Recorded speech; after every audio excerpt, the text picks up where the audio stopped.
right now, cause we're winning right now. Our Thanksgiving right now, cause we're winning right now, yeah. I'm winning. I'm winning. I'm winning. Hey, watch out now. Hey, I'm a walking W. Learn from the else. Turn them in a medal in a trophy and bells. Every day you see me with the pan on next round. Break records like we cracking eggshells. And every single ounce of effort we expel. It's all about progress, cause we have to excel. I watch ya, looking like success we dress well. Another knockout for the ring the next bell. I'm about to send my haters a card to get well, cause I'm sick of it. I'm so sick of it. But that's the whole gist of it. I hate in the beauty when we did not we have it, cause I'm winning. I'm winning. I'm winning.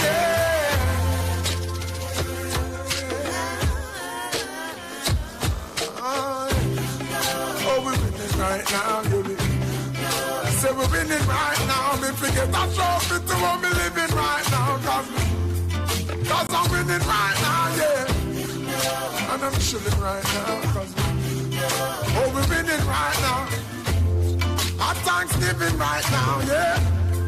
I say we're winning right now. So every day you see me, we are the reigning champ. And at the cloud with the silver line you reigning from. Cause if you see some of the places where we're hailing from, it's just the type of place we should be failing from. But now we're winning. Yes, every part, every inning. Multiple tracks and then a films if I'm swimming. You know that there's no giving in no matter the circumstances we're living in, you hear me? I'm winning. I'm winning. I'm winning.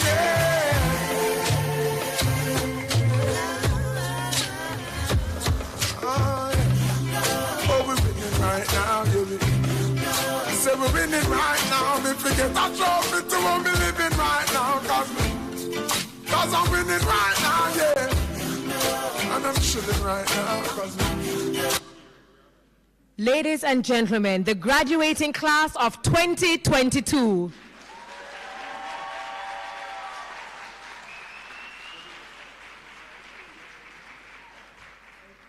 Now, ladies and gentlemen, please stand for the playing of the national anthem.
Thank you. Please be seated. The Most Honorable Andrew Holness, Prime Minister of Jamaica, Mr. Hugh Graham, MP, Shadow Minister, Commerce, Science and Technology, His Excellency Masakui Rungsung and Mrs. Rungsung, Ambassador, High Commissioner of India, Mr. Dushyant Sabadia, Founder and CEO, Amber Heart Academy, Mrs. Savadio, we welcome you as well. Professor Alvin Wint and Mrs. Novlet Denton Prince. Professor Wint is the chairman of the Heart NSTA Trust, and Mrs. Novelet Denton Prince, the Managing Director of Heart NSTA Trust. Mrs. Jean Laurie Chin, Chairman, Digicel Foundation. Mr. Jabor Kayumov, CEO, Digicel Group. Mrs. Thalia Lynn, Chairman, NCB Foundation. Ms. Nadine Matthews Blair, Chief Digital and Marketing Officer, NCB. Mr. Akeem Henry, Valedictorian. Other key stakeholders, parents, guardians, friends of the media, to the viewers who are tuned in via our live stream, and our graduates, the winning team, good evening.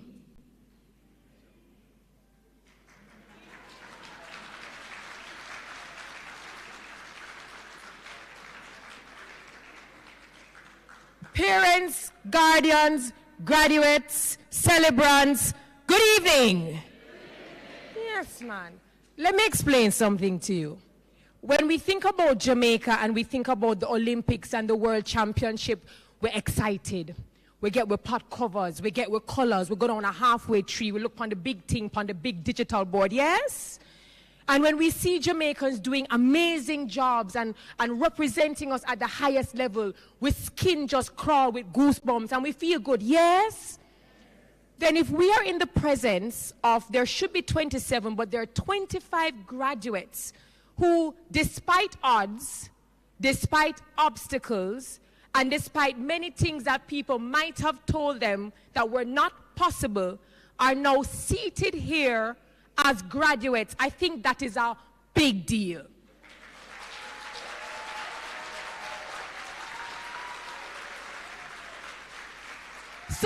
So maybe we never bring no pot cover, yeah? But each time we think about them and we think about the journey and we think about the entities that fund this, that come together to make this possible, I don't want us to treat it like it's a dege thing. Are you on the same page with me? You're on the same page with me. Welcome to the Amber Heart Academy. I am, well, the graduation ceremony, that is. I am Dr. Terry Carell Reed, and I'm pleased to stand before you in the capacity of host. This is an auspicious occasion. So much so I went and got the same color as the cap, Andy. And I said, I'm not coming in a suit, I'm coming in a nicely fitted dress with a big rosette because it is a big... All right, talk to me now, man. Now, about 2 weeks ago, I hosted an event, and it was the Senator, the Honorable Aubin Hill, who has renamed himself as the Minister of Business, who said that if you want to know where the Prime Minister will be, all you have to do is look for Terry Carell, because she'll be hosting the event. Now, I tried to prove him wrong, but then I've come here, and who is our guest speaker? I want to make it very clear for everyone here, especially his security detail, that I am not stalking the Prime Minister. I never have. And I promise I may never. But my grandmother said never say never. But I will say that my clients have a very high standard, and as such, you find that we align. Oh, you guys think I'm stalking him? Is that what you guys think is happening? I cannot wait to talk about the reason we are here and what makes this group of graduates so special. I cannot wait to talk about the work that Amber has done, the collaboration, the partnership it has with Heart, and where we go from here. But before we do that, in the true style of our culture and our tradition, we have to give God thanks for his mercies and his blessings that have endureth and have taken us through. So at this time, I'd like to invite Mr. Mark Johnson of the Amber Group to kindly do the prayer. Please make him welcome.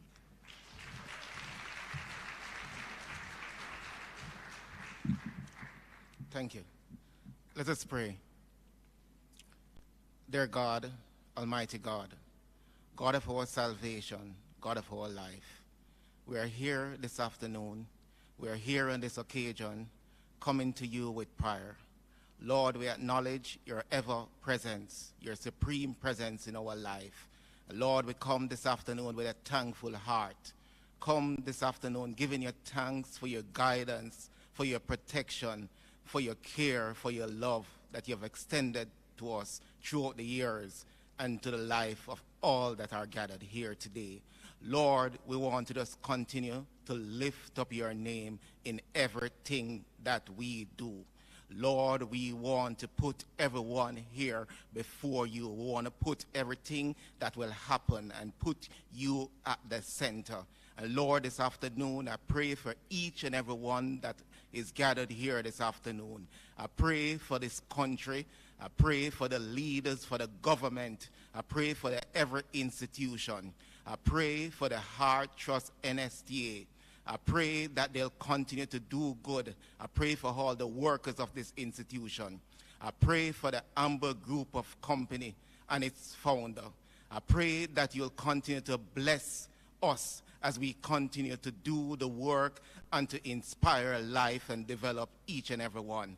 And Lord, especially those, the men, the women that are gathered here, a part of the graduating team, I pray that you'll continue to lead and direct them. Lord, I pray that you'll bless them in a very special way.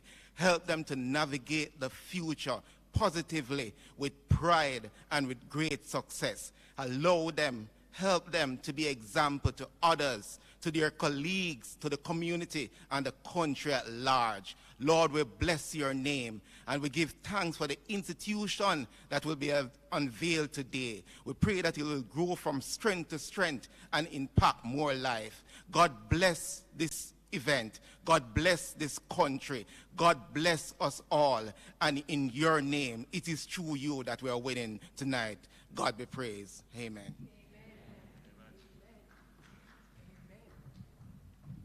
If the prayer touched you, you can clap, you can say amen. God is good all the time. His prayer will make me shabobobobo. Thank you so very much. I would like to acknowledge the presence of the Honorable Favour Williams, Minister of Education and Youth. Welcome, welcome. Now, as I mentioned earlier, the Prime Minister is our keynote speaker, and I've had the privilege of listening to his various speeches over the years, and there is something that is absolutely consistent with everything he says. Jamaica is more than sea and sun and fun. We are more than athletics. We are more than gastronomy. We have the ability to become the hub where people come to us to outsource us for our talent, to outsource us for our knowledge, and for there to be knowledge exchange. We have the desire, but we also have the possibility of creating more jobs for our young people. So each time I've listened to the Prime Minister, he has spoken about economic growth, he has spoken about job creation, he's spoken about really paying attention to the new generation and the next generation. There are individuals and organizations and companies who like to sit and criticize. We find fault and we find the gaps, but we do not step in to see how we can find the solution. I'm here to really commend Mr. Savadio and the Amber Group. Oh, gosh.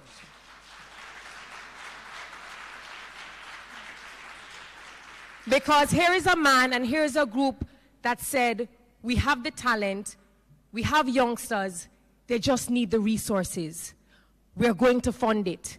And when I had the conversation with Mr. Savadio, what he said was, this whole hard collaboration with Amber, this was just going to be like a pilot program. And he said he would rather try and possibly fail, but he would learn than not try at all.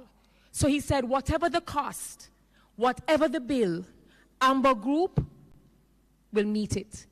And we will take in youngsters, we will train them, we will upskill them, and at the end of the day, they will not just get a paper at graduation, they will also get employment.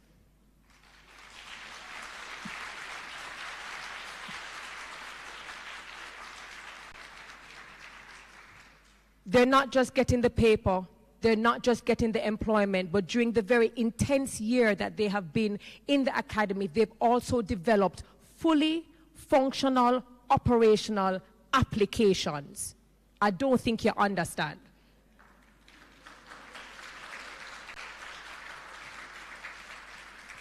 So we're not just looking at mere graduates, ladies and gentlemen. We're not looking at no pian-pian. We're not dealing with a dege business. We are looking at coding engineers,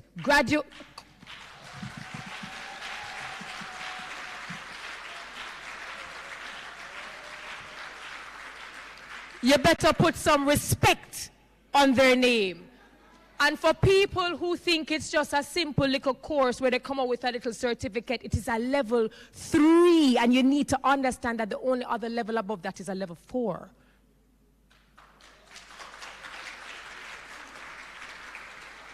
I say this to say, you have people who talk and you have people who do.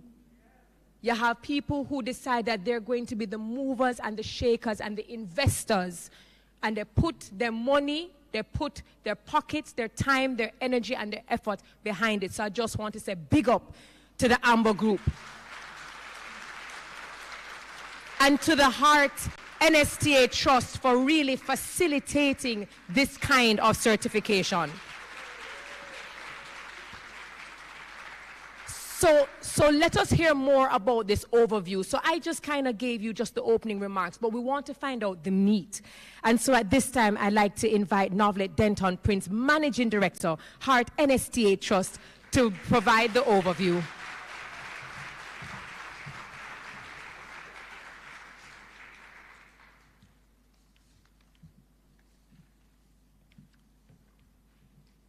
Most Honorable Andrew Holness, Prime Minister of Jamaica, the Honorable Favour Williams, Minister of Education, Youth and Information, Mr. Hugh Graham, Shadow Minister, Ministry of Commerce, Science and Technology,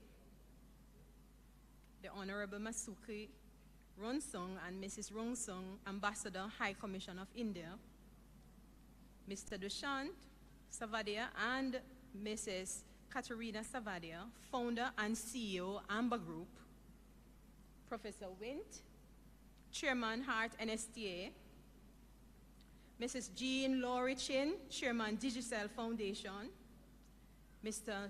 Jabbar Kayunov, CEO, Digicel Group, Mrs. Thalia Lin, Chairman, NCB Foundation, Nadine Matthews Blair, Chief Digital and Marketing Officer, NCB, Dr. Tamisha Ingleton, Managing Director Designate, Heart NSTA Trust, Mr. Akeem Henry, Valedictorian, key stakeholders, parents, and most importantly, graduates, good evening.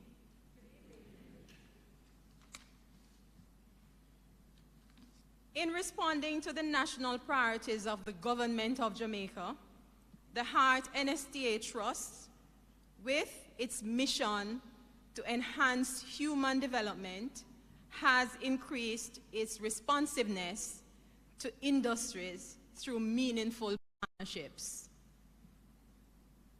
Armed with local and international research statistics and analysis that showed significant growth in coding and related industries, the organization began discussions with technology giant Amber Group in August 2020. One research expert for the consumer electronics industry, Lionel Sujay Vail Sherry, said, and I quote, "In 2022, IT spending on enterprise software is expected to amount around $672 billion worldwide, a growth of 11% from the previous year. The COVID-19 global pandemic further acts as a catalyst of growth in the software sector as initially feared," end of quote. Enterprise software respond to the needs of the organizations while specifically addressing the efficiency of their core business processes.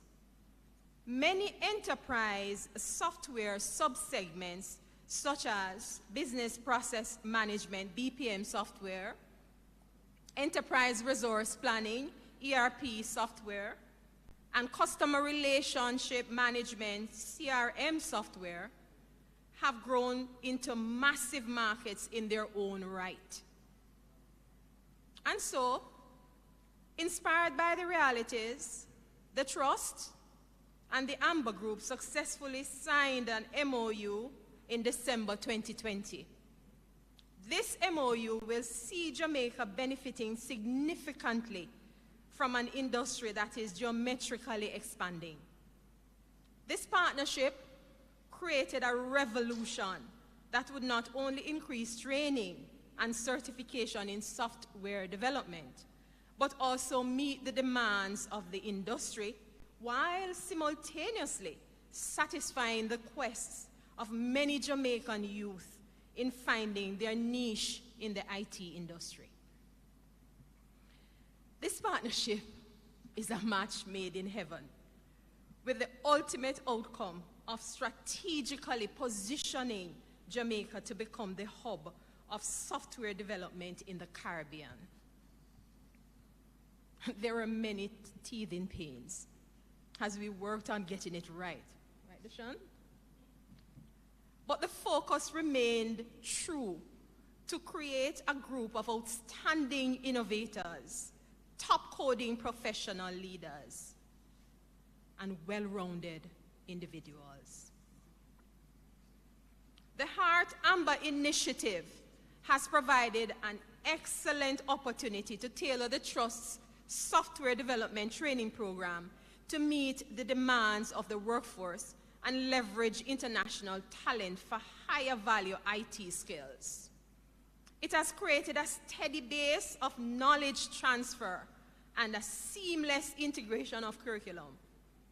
The decision to partner with Amber Group has therefore undoubtedly enhanced the capacity of Heart NSTA Trust to upskill our youth and labor force to meet the needs of this fast emerging knowledge-based digital economy.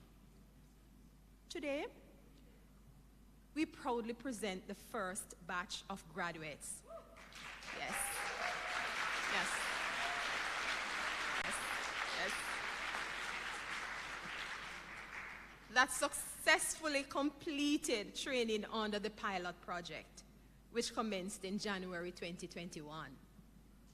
They benefited and gained extensive knowledge in technologies such as PHP, JavaScript, API development, SQL, and were able to develop practical consumer interfacing solutions, including a blood donation management system, bike rental application, HR management system, classroom management system, e-commerce website, among others, while engaging in personal development initiatives to bolster the soft skills that are so critical to the world of work. Honorable Prime Minister, board members in the audience, my colleagues, employers, parents, well-wishers, I now present a total of approximately 27 graduates, all trained and certified to international standards.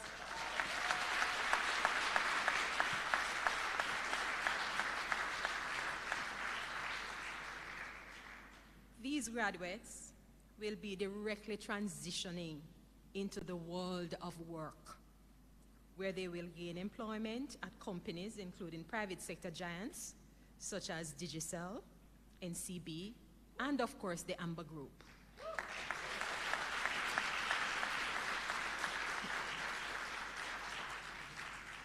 This is a significant milestone to be celebrated and lauded, especially because this initiative defied and outlasted COVID-19.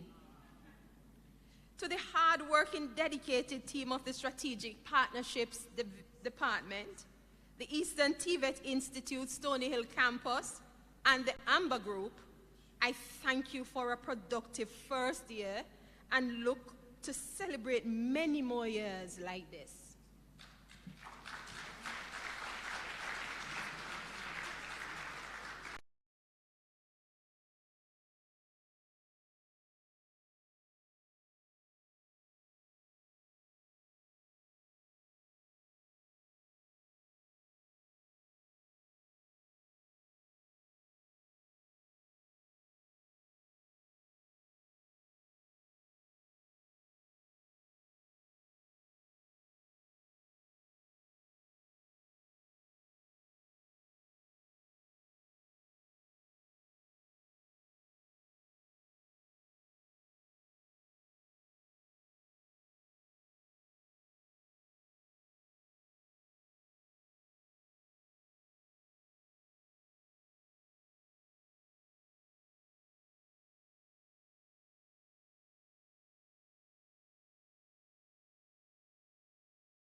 this, but we also have females in the group. A lot of the times,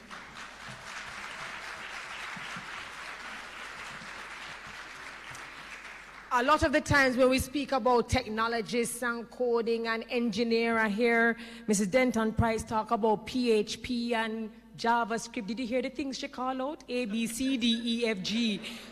I got HR management, I heard her say office management, and I heard her say personal development. But I want you to understand that a lot of the times when we speak about technology and ICT, you know, it has a gender. It's usually, you know, associated with males. It is so good to see that we have females in this group with the men as well, because it is showing you the progress and it is showing you the exposure that our girls are also getting. So it's fantastic to see the two genders in this graduating class. Congratulations to you guys as well. So we want to hear more. We have the funding, we have the platform, we have the collaborators like your NCB and your Digicel group that comes on and says, that's no problem. They're certified, they're trained, bring them. We will employ them. But we want to hear more. And I had the privilege of hearing this gentleman give a keynote just about 2 weeks ago at the Outsource to Jamaica luncheon. The Professor Dr. Alvin Wint, Chair of the Board of Directors, Heart NSTA Trust, and he's here to deliver his greetings. Please make him welcome.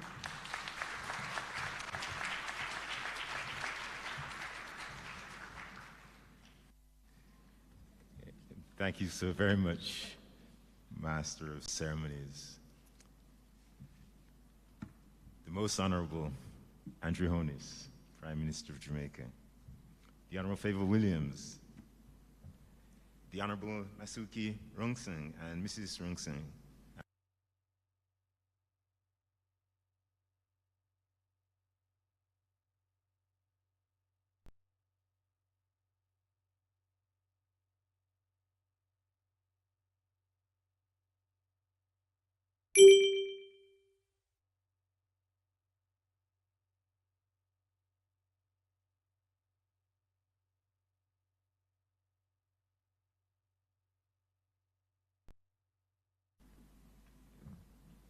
Those are the salutations for which I have been provided, but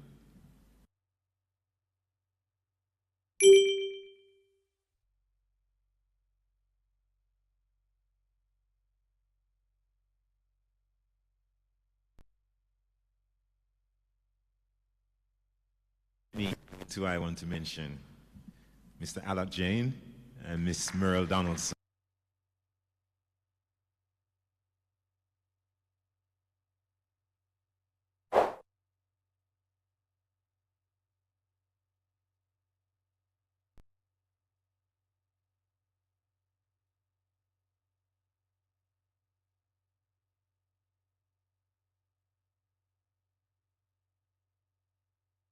Education Transformation Commission, who has dedicated efforts over the last several years to take us to this point where we are today.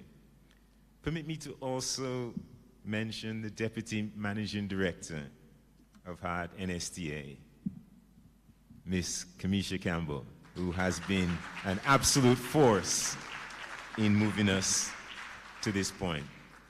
And we also have directors of Heart NSTA in our audience. I saw Professor Audrey Henry Lee. I see Dr. Director Robertson. There may be others. But all of these individuals have been working so hard to get us to where we are. But I really want to spend time today congratulating our graduates. It is such a pleasure to see you here today, to see what you have accomplished. Congratulations. I really feel so good, so excited about what you have achieved. And I'm really happy that Heart NSTA has been a part of this process. I just prepared my remarks for our annual report, and I point out in those remarks that in 2020, the Jamaica Tourism Commission adopted a new tagline for Jamaica, heartbeat of the world. And we know why, the effervescence and the quality of the Jamaican people. Well, of course, I say, if Jamaica is the heartbeat of the world, do we need to ask what institution is the heartbeat of Jamaica? We do not. It just is obvious. And I know, Prime Minister, that you are with me on this one, because the Prime Minister, I've heard him say that there is an institution in this country that is embedded inside him, and that institution, close to heart, and he makes sure he's going to travel with it, regardless of his portfolio responsibility.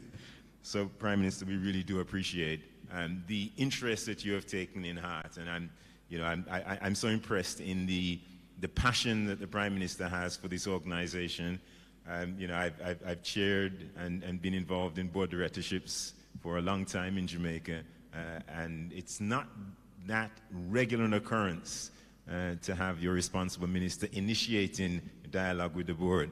I've only been chairman of HEART for 4.5 months, and there have been 3 such instances of the Prime Minister initiating dialogue with us, and I really recognize how important he sees his organization. And HEART has been very busy. In 4.5 months, this is my 7th occasion in which I'm bringing remarks on behalf of HEART, and because we really are out there and we are engaged. And in those remarks, I've tried to position our particular situation in the context of history, and just to provide some context to where we are, because I think it's so important that we understand we're always standing on the shoulders of others. And today, my story is a historical reflection, not as long in history as the first one that I engaged in on the 3rd of February, and I went back 5,000 years to 3,000 years before Christ when Joseph introduced taxation, and trying to help our stakeholder group understand that we have to have their representation, otherwise we'll fall foul of the challenges that resulted in the American War of Independence. But I'm only going back 30 years today, or 30 or so years. In 1991, Prime Minister Rao became the Prime Minister of India, and he encountered an economic crisis in that country. And he realized that he needed high-quality help. So he turned to an apolitical technocrat, for his choice as Minister of Finance, inducted him suddenly into the position of Minister of Finance. This individual, Manmohan Singh, was a brilliant man, standing first in his class throughout his educational career in India, and then going off to Cambridge and obtaining a doctorate in economics, coming back to India. He was inducted into the position of Minister of Finance in 1991. And I said to myself as I reflected on this, I wonder if we can think of another country in the world where a prime minister suddenly inducted an apolitical technocrat who had come first in his class all throughout his studies and then gone to Oxbridge to do a doctorate, inducted into the position of Minister of Finance. And I think I've found such a country, Prime Minister.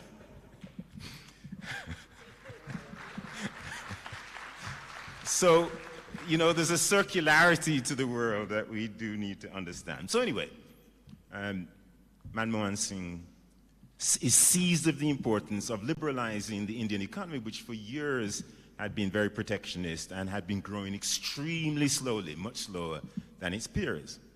And so he began the process of liberalizing the economy in 1991. In 1992, I had the opportunity to travel to India as a part of a World Bank advisory mission, looking to see how the World Bank could provide advice on the implementation of the liberalization program. And I was immediately seized of some of the challenges associated with a long history of protectionism and a lack of competition. Because as I got into the taxi at the airport, it was a car called the Ambassador. I said to the driver, I'm so impressed with how well you have maintained this car. because it was a car in the mold of the 1950s, the 1950s Morris Oxford. And this was 1992.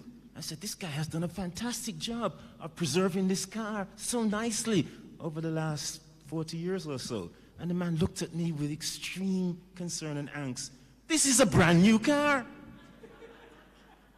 What had happened was that because of a lack of competition, because of the inability to bring investments into the country out of a concern that investment would take away from local enterprise activities, and no competition even within the domestic marketplace because of a cartelization process where you'd have different companies that would focus on different segments of the market.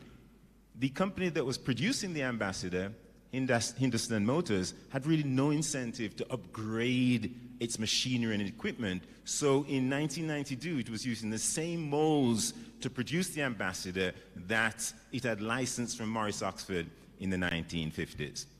And it really struck me the importance of getting economic policy right as a platform for creating a demand for training. And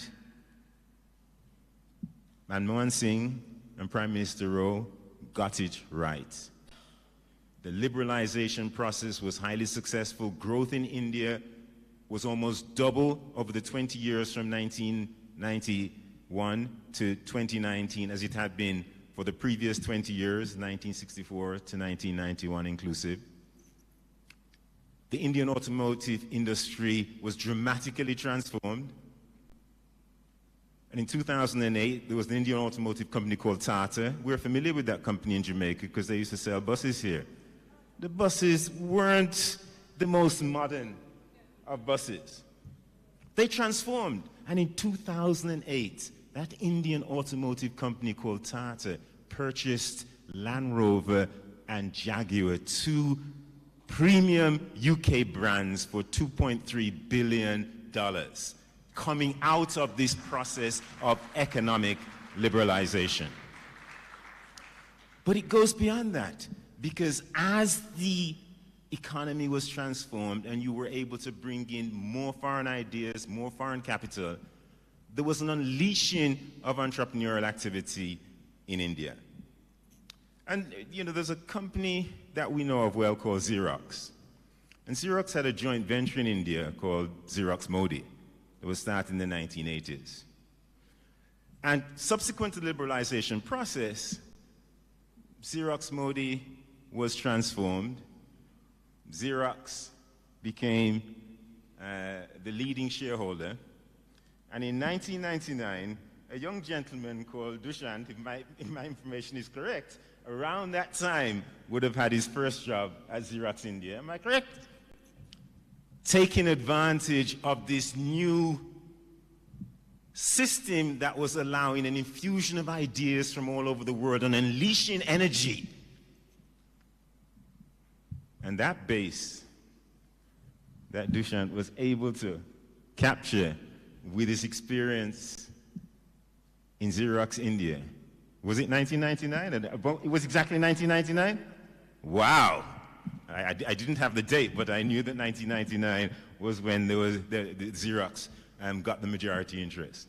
We are seeing the circularity of that process here today, where Dushant has been an absolute transformer, recognizing the importance of unleashing entrepreneurial energy everywhere. And we're so happy that he has decided that the home base from which he's going to unleash that entrepreneurial energy is here in Jamaica, a country with which he has clearly fallen in love. So my message today is that, like India, Jamaica has to ensure that the demand side of the equation is there so that you have a need for skills. And we've been doing that in Jamaica. As our Madam Chairperson has said, this has really been the Prime Minister's fundamental priority area of focus. And he has built on the work that has taken place in Jamaica even before his arrival as Prime Minister. So we've tried to stabilize the economy so that we create the demand. And we did that 13 years ago. We've had other initiatives. We have a partnership arrangement where we try to come together as a country so that we have very little in the way of dispute and we can have a consensus about moving forward. And we have a National Partnership Council that the Prime Minister chairs.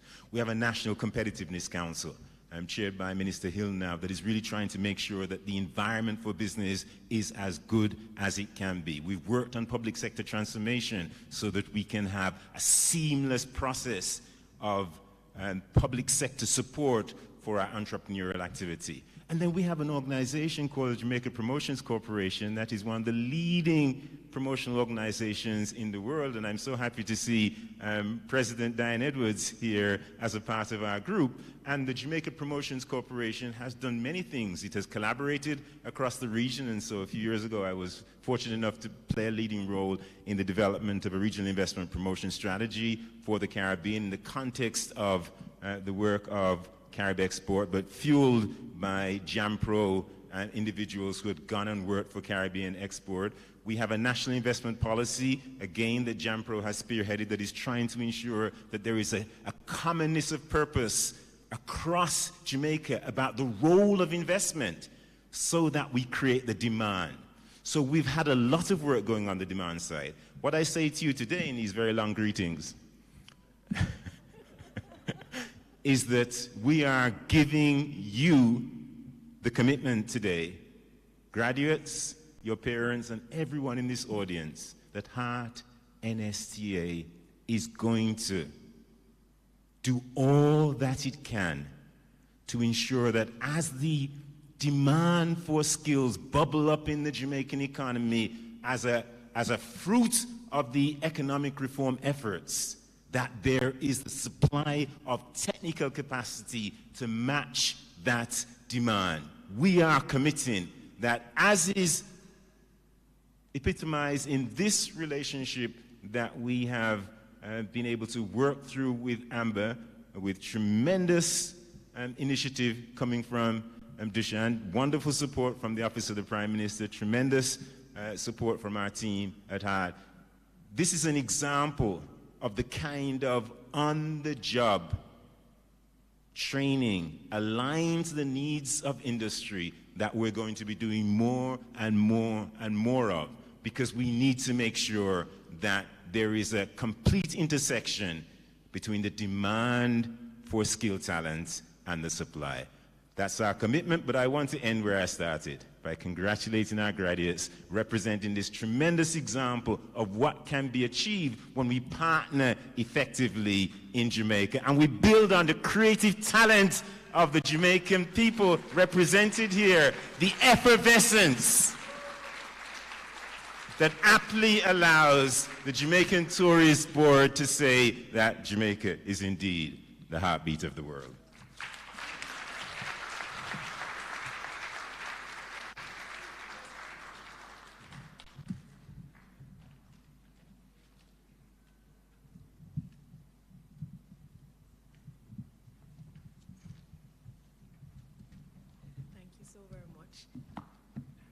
You guys know what Tata is? I'm not asking the old people. You guys know what Tata bus is? So when the professor, Dr. Alvin Wynne, mentioned Tata, I see the graduates look at each other like, what am I talking about? Now, as a common entrance baby, we used to see enough Tata on a road. There were these box-like, no structure, no beauty, no aesthetics, just a big box with 4 wheels that them just put on the road. But it would get you from where you needed to go. So I used to take bus when I was going to school, and you'd hear the Tata coming from way down the road. And when you get to school, you smell like engine oil. But the most important thing was that you got to, all right. So Tata was a very efficient, effective vehicle. You know Lada? Oh, you know Lada. All right, picture Tata. It's just a bigger version to the Lada.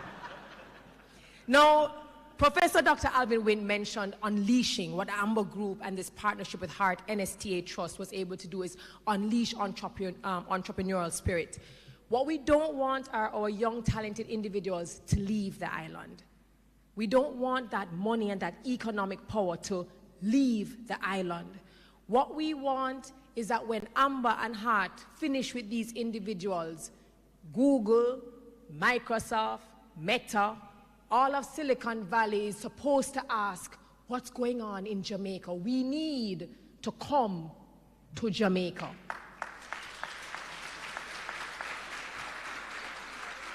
So the Bob Marley song, in the Bob Marley song where he said, them I got tired for see we face. When they think about cruises and destinations, they must think about Jamaica. When they think about trade and commerce, they must think about. When they hear about food, they must think about. When they talk about development, what must they think of? And when they think about coding, ICT, and software engineering, who must they think of? Them I got tired for see we face. Ladies and gentlemen, we have a beautiful video presentation for you, and I ask you to kindly direct your attention to the screens.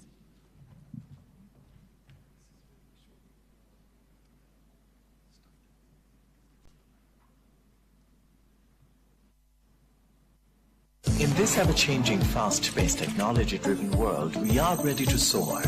The Amber Heart Academy will ignite the passion and creativity of our youth, and with technology as the drive of change, will seal Jamaica's fate as a global leader in innovation. From these halls, a new generation of coders, technology producers, and innovators will emerge, ready to be ahead of the game, ready to change, and ready to win. A year ago, an incredible journey began. All the students who would graduate from the Amber Heart Academy, all of them are guaranteed employment through Amber. My name is Shanika Lewis, and I am currently enrolled at the Amber Heart Academy, where I am studying software development. At the beginning, I was extremely excited about the program. I connected really with Amber's mission and its humanitarian values, and I was excited to be able to develop my own applications to be able to change the world. In a year, their lives transformed. The Amber Heart Coding Academy has transformed my life in many ways. For one, it has fulfilled a lifelong dream of mine of becoming a web developer / coder. It allowed me to get exposed to different coding languages, and also it allowed me to build relationships with the amazing people in this course. I tried to learn coding on my own. However, I wasn't persistent enough. However, after being adapted and acquainted with the individuals of the Amber Coding Academy, I have gained the motivation and the discipline to stay focused in learning coding.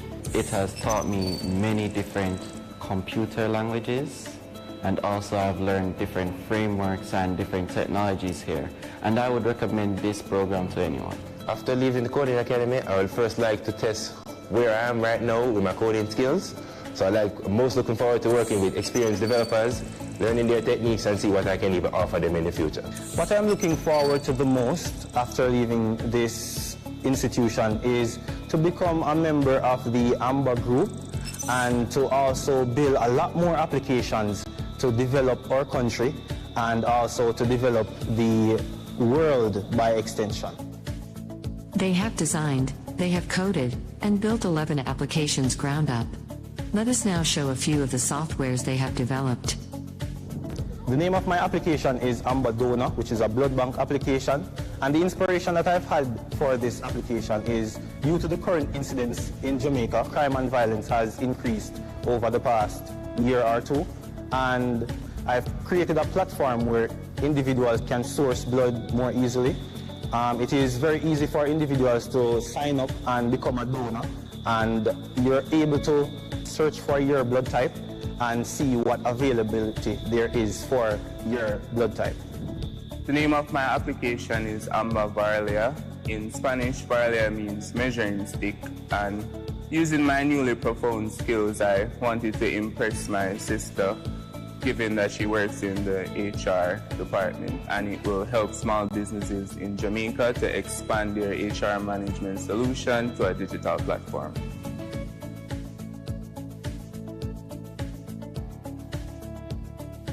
The name of my web application is Amber Doctor's Office. What inspired me to do it is the love for coding, and also, to the best of my knowledge, the lack of appointment systems in the healthcare services. It will change Jamaica in the way that people book appointments, and also it will reduce the time spent in queues and on calls to book an appointment, and also allow them the convenience to book it from their homes, from their workplace, and anywhere else in that regard. My first app is called After Class Discussion Forum. It's an environment within a school for persons, even after the class has ended, to keep the discussion going with their fellow colleagues and your teachers without having to browse the internet for answers that are similar to the questions you have asked in one local environment within your school. Like Stack Overflow and Laracast, it's a one location for persons to just ask their questions and get their standard answers without having to browse the internet. My second application is called the Amber Motors. It's a bike rental that I aim to offer the bike experience to persons. It's an application that allows persons to join online, whether as an associate or a customer. Persons who are willing to offer the bike experience to other persons within their area can join as an associate, while customers who are interested in the biking experience can join, select a bike that they want, and have a seamless transition of renting a bike and also putting their bike up to rent.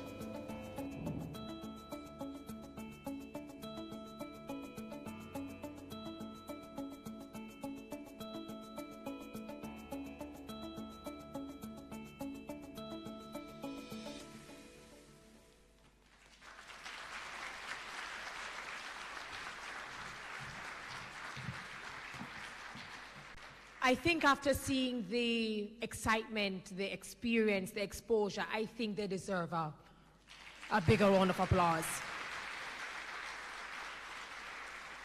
I think it's important to also remind you that this pilot program began January 2021, which meant that they were not only enrolled in January, but they would have had to go through some intense training in order to come out with. Did you see the blood donor, the Amber? I mean, that's just amazing. And they did that during a pandemic. So I don't want us to overlook the fact that they would have had to really commit and dedicate a lot of time. And of course, because it's hard, it's a hands-on job. Congratulations and job well done. Now, before I invite the other speaker, I've been mentioning the word and the Amber Group. You know, they're the ones who funded this entire thing in terms of the partnership, the collaboration, and getting these students out, and of course, partnering with the right people to get them employed. So in case you're still wondering, so who is the Amber Group? Here they are. Please turn your attention to the screen.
Very, very impressive. My goodness, that is the Amber Group. Now, the gentleman who I'm about to introduce, you've heard me saying Savadia, Dushan Savadia. I actually had the opportunity of interviewing him in a one-on-one interview, and there is a possibility that when he comes and he delivers his remarks, you will not get to hear his story. He started out as a youngster who didn't have much, had a lot of challenges, had a lot of obstacles, and how he started off with just this one idea: to do good, to serve others, to solve problems, to make the world a better place. And he spoke about building his company and having just one other person right in this little space. And when people started to call, they would pretend to be customer service and then hand over to IT, but it was really just the two of them in one room. And when you hear his story and his inspiration, you will understand why the pilot program such as this is important to him, because he had the possibility of becoming empowered, and so he wants to use his platform and his influence to actually empower others. He's a global entrepreneur, a humanitarian, a motivational speaker, and a technology disruptor. And I don't know how he finds time to do all of those things. He's also an aviation enthusiast who's also a licensed pilot. And if you think that's simple, when he was young, he had this massive stammer. And for persons who have stammers, you know, they have a lot of communication issues. And so when you think about a licensed pilot who now has to communicate with air traffic controller and all the other things that happens at an airport, he's a man who believes in possibilities and manifesting better. Ladies and gentlemen, put your hands together for Dushyant Savadia, founder and CEO, Amber Group.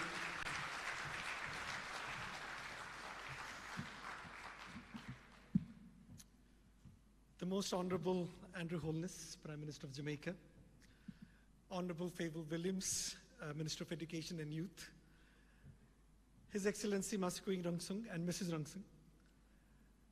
I have to read my name here also, Mr. Dushyant Savadia and Mrs. Ekaterina Savadia.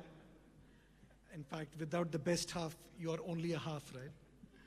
Professor Alvin Wint, Chairman, Heart Trust, NSTA. Mrs. Novlet Denton Prince.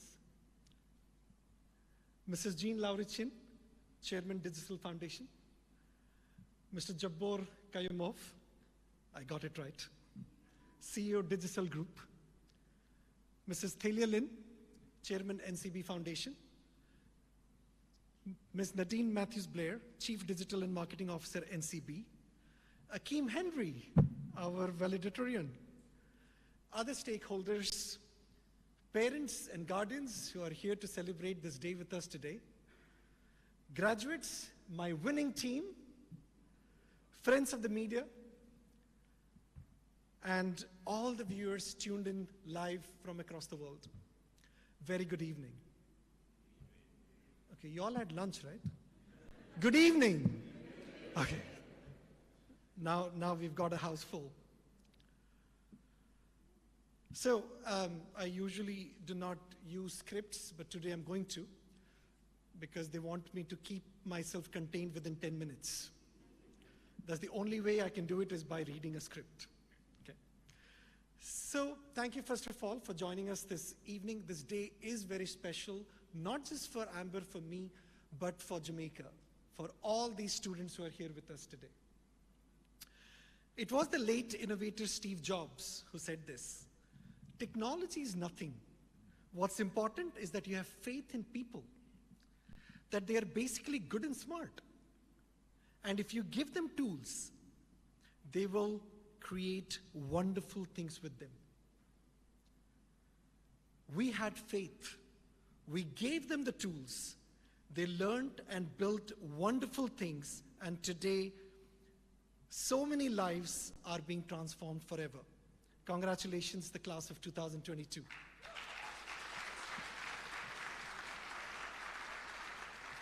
I want to give a little bit of a backstory, because it all feels like just yesterday.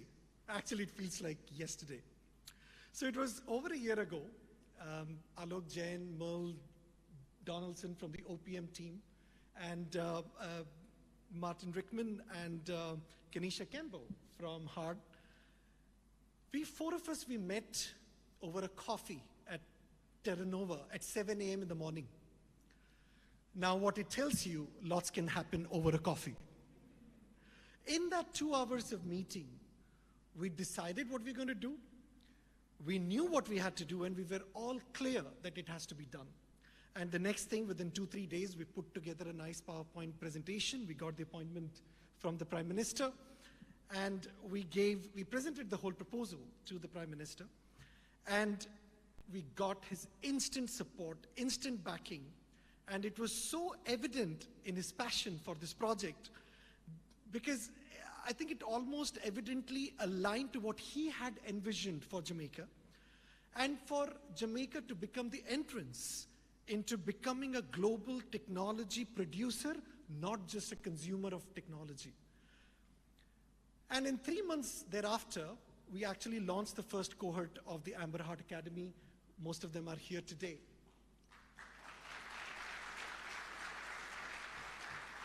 I'll tell you a little bit of a side story also, of the side story. We normally think government is slow. I totally don't disagree with it.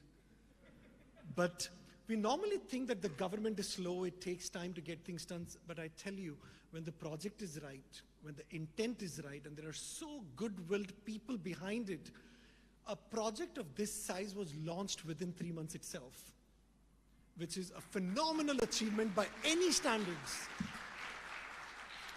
And what was even more disappointing, that after we launched the project and it was all out in the media, the Amber Heart Academy is launched, 50 students, this is the first cohort. When I looked at the sentiments over social media, the consistent sentiment was a whole load of criticisms. This is going to fail. Jamaicans and coding, we can't even do proper mathematics. And I tell you, it was a little disappointing for me also, but from the Prime Minister to the OPM's team to the HEART team and my whole team behind, we never let that change our pace or change our attitude towards what we wanted to accomplish. And today we are all here setting a new precedence of success.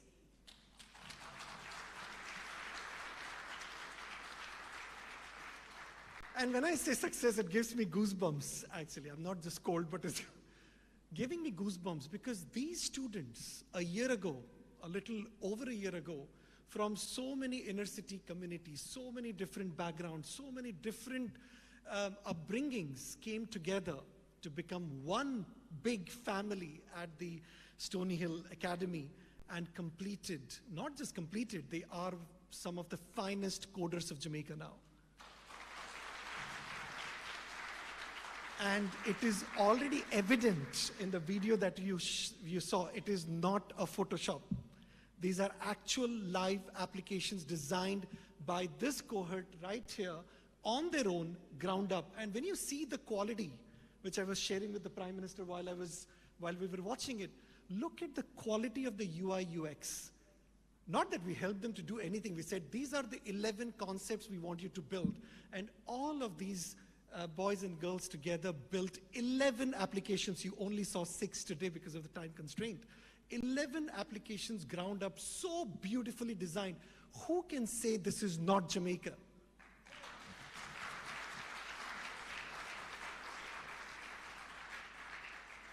And they've now matriculated to receive their NCT-VET Level 3 certification in 1 year of their time at the academy, and learned creating end-to-end software programs.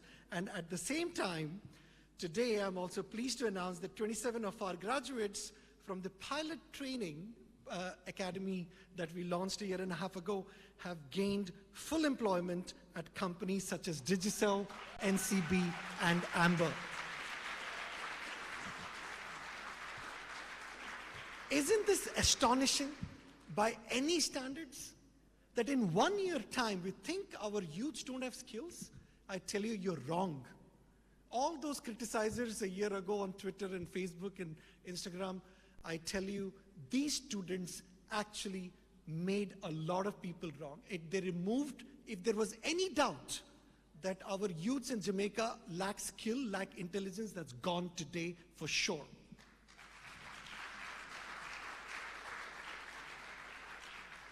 An incredible achievement in a year's time to learn a language they had no clue about, to learn coding, to understand complex algorithms, to put together different syntaxes and languages to learn and write so many codes. to build an application which looks so beautiful and so presentable, at the same time so user-friendly and solves a particular pain point in the society, in the consumer requirements also. So give them a big round of applause for such an astonishing accomplishment. Amber was conceived right here in Jamaica, and I've said the story many times. I'm not going to start again. I was broke January 2nd, 2015, and I was a full-time humanitarian, and I realized charity cannot happen from an empty bowl. And that day I decided we will build businesses whose only purpose would be to serve the society.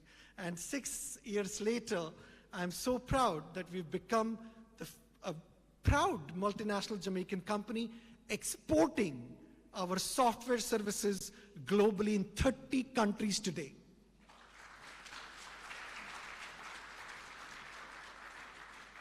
At Amber, this is our passion, that our call is to serve and help people find purpose. We have used all of our available resources to build, empower, change, and transform lives and the world through technology. You know, last year I pointed out that the largest exporters of software is now India and China and Eastern Europe and Philippines. That statistics has not changed. With the global market to $507 billion today, this is a tremendous opportunity to partake in this market, and Jamaica should not be left behind. In fact, current issues in the world will require greater resilience on technology to ensure consumers and businesses can interact, integrate, and survive together. The technology sector remains among the fastest developing sectors across the world, building out data analytics, artificial intelligence, machine learning, robotics, 3D printing, including aviation. If technology drives our everyday life, why can't we here in Jamaica build out the technology hub of the Caribbean for the entire region? Why can't we build our own Silicon Valley and say, instead of calling our land Jam Rock, call it Jam Tech Rock?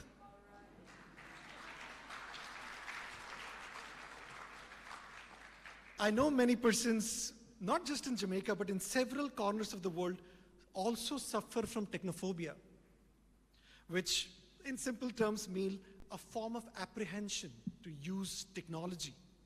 You know, Honorable Prime Minister Holness was absolutely correct in something he said that was so profound, and it glued in my head, that I would like to repeat with your permission, Prime Minister.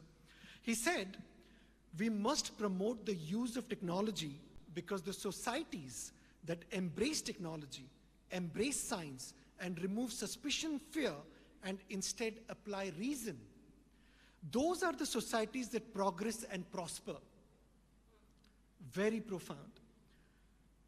It is the societies that fear technologies, resist technology, resist science, and rest their hopes on superstition and fear. Those societies are those that crumble and don't last and become mired in poverty. When did I say that? It was from one of your speeches. I follow you very closely. Sorry. Technology. When you forget to turn off. In my view, the technology is not to be feared. It is to be used for a greater good, rather. Jamaica's biggest asset, of course, after our sun, sea, and land, is our human capital. We have leveraged the sun, the sea, and land for decades. It's time now to focus on human capital.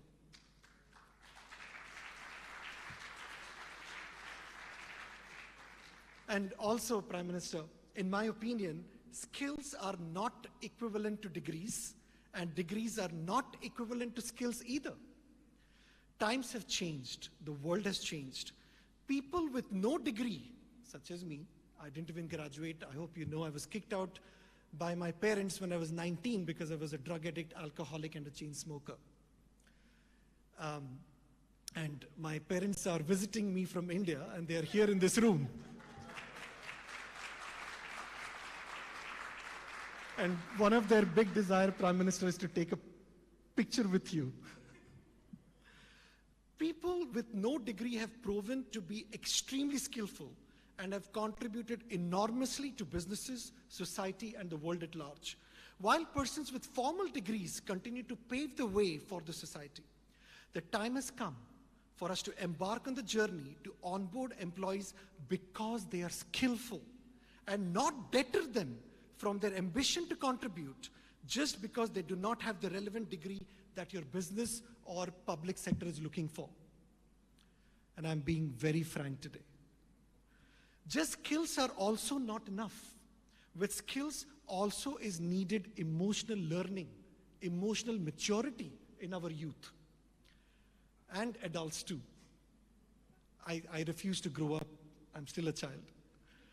Hence, not only did we provide coding skills to the students here, they've also been trained through the workshops of the Art of Living Foundation, which is one of the world's largest nonprofit organization and has impacted 800 million people around the world in 153 countries, to focus on integrity, human values, compassion, and keep a mindset of serving the society. Today, I stand so proud that this pilot of 100 youths, half of them here and half of them are still under training. They will complete in another 3 months. So there's another party coming up. Has been so successful and has been groundbreaking.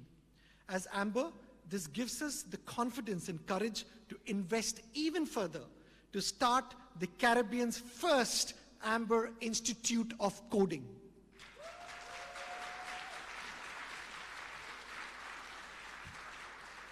A dedicated campus-based coding institute where from early October, the registrations will open very soon.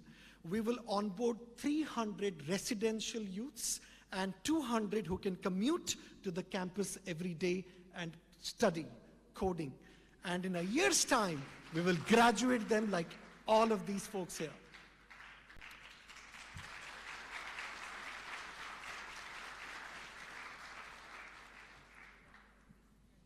So I'm imploring other businesses in Jamaica, all the businesses in Jamaica, please get in touch with us.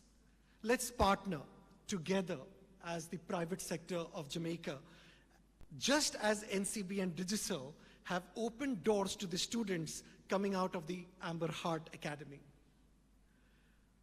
Integrate them into your businesses and help us develop a first world nation. I want to thank Digicel and NCB for the tremendous support towards the Coding in Schools program and the Coding Academy, and now they've taken another leap with us by employing these graduates.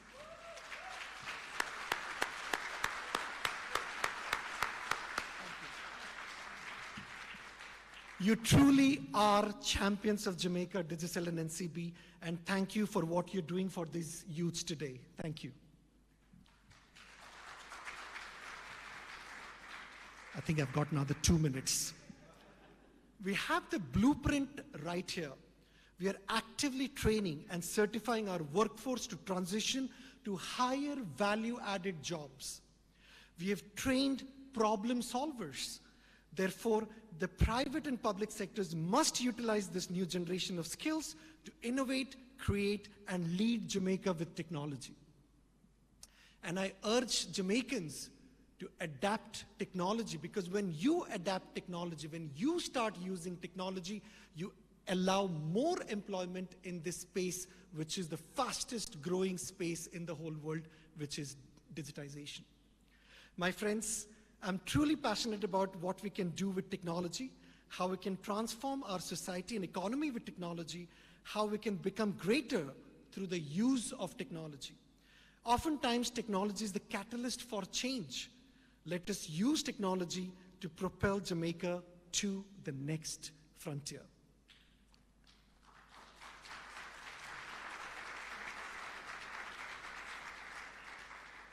In my closing, I also want to thank Ruchita Tripathi, Amber's technical coordinator for the Amber Heart Academy and the Coding in Schools both. She has really put up, you know what I mean. She has worked tirelessly with these youths to get them here today. Thank you, Ruchita.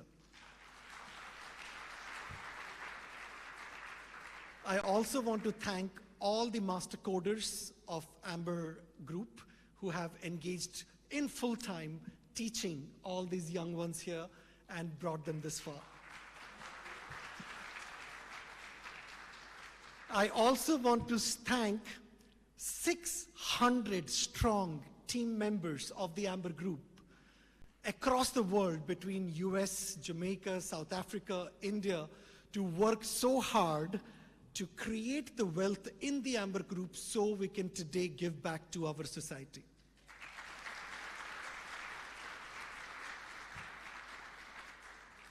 To the students, I have one short comment for you. Look back with gratitude. All our ups and downs have made us who we are today, right? Look up with hope and confidence, and look forward with prayers. Honorable Prime Minister and the team at the OPM, Heart Trust, Stony Hill Campus, a massive, massive thank you for this incredible dedication and collaboration.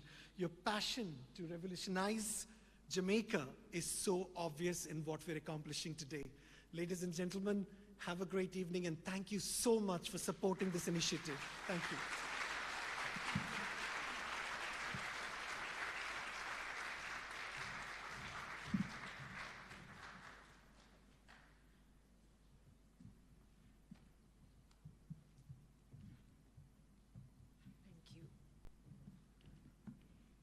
Ladies and gentlemen,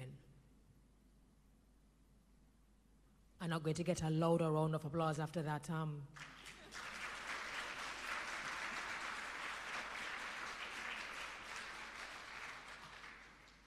In case you missed it, we're here to celebrate the 27, I know there are only 25 of you here, who are graduating in this particular ceremony. There will be an additional 50 in the next couple of months. This was just a pilot program, you know? And if you were listening to Mr. Savadia, many people said this now go nowhere. Oh, this now go work, technology, coding, engineering. We can't read and we can't write. This is not going to work. And Mr. Savadia said, it's all right. You guys can say anything you want to say. We believe in it. We're going to invest in it. We don't know what the outcomes are going to be, but we're going to do it anyway. And then when they had their meeting, a birdie told me, when they had their follow-up meeting, you know, as partners, Heart, NSTA Trust comes in because, you know, you do the pilot program, so the question now is, what's next? And Mr. Savadia said, no, sir, we're not doing this again, you know, we're done. Can't bother with this. And I know Heart must have been like, what? But this is successful. Instead of it just being an academy and just pushing out 27 and 50 and maybe 100, Jamaica has just launched the first of its kind through the Amber Group, the Amber Heart Institute of Coding. It is the only one that exists in the Caribbean. This is history that has been created. And I wanted us to understand what that means because, again, it makes Jamaica, or it puts Jamaica first in terms of not just vision and ideation, but execution. So in October, we have 500 students who will be coming in. That's a big number. And again, the Amber Group and the Heart NSTA Trust, this promise is that you will have guaranteed jobs when you leave. So again, when you leave here, if you know anyone, you have any youngsters in mind who you know are interested and they want to do better in life, tell them, sign up. There's an opportunity.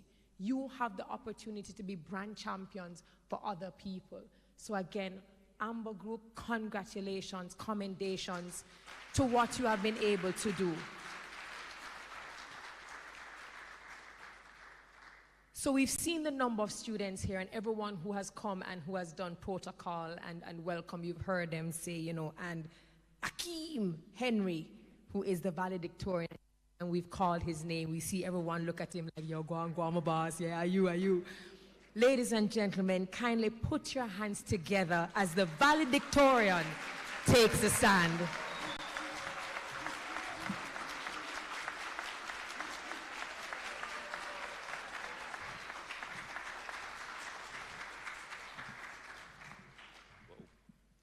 First, let me welcome the Most Honorable Andrew Holness, our Prime Minister, the Honorable Faber Williams, the Minister of Education and Youth, Mr. Hugh Graham, the Shadow Minister of Commerce, Science and Technology, the Honorable Misuki Rongsong and Mrs. Rongsong, the Ambassador of High Commissioner of India, Mr. Deshaun Savalia and Ms. Catherine Savalia, founder and CEO of Amber Group, Professor Alvin Wint, this, chairman of Heart NSTA Trust, and Ms. Novelette Delton Prince, Managing Director of Heart NSTA Trust, Mrs. Jane Lorraine Chin, the Chairman of Digicel Foundation, Mr. Jabok Kaimov, thank you, CEO of the Digicel Group, Mrs. Talia Lynn, the Chairman of NCB Foundation, Mrs. Natalie Blair, Chief of Digicel Marketing and Officer of NCB. Let me welcome you all.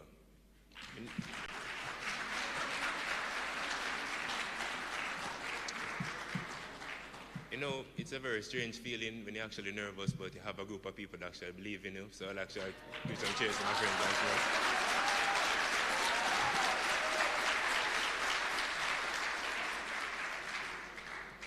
It is with great honor and privilege that I present to you the Amber Heart graduating class of 2022.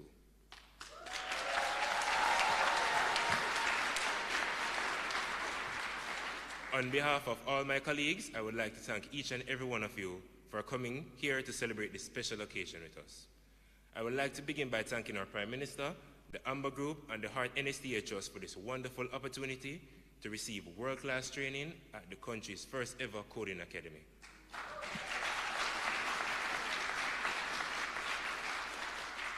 I would also like to thank our parents, grandparents, extended families for their support and guidance during our time at the Amber Heart Academy. Each one of you have played a special role in our journey, and this evening we celebrate the accumulation of this journey. 18 months ago, on January 14, 2021, the first cohort of 50 students made history by joining the Amber Heart Academy, and today we are certified coders who are one step closer to transforming our lives and our country into the next technological hub of the Caribbean.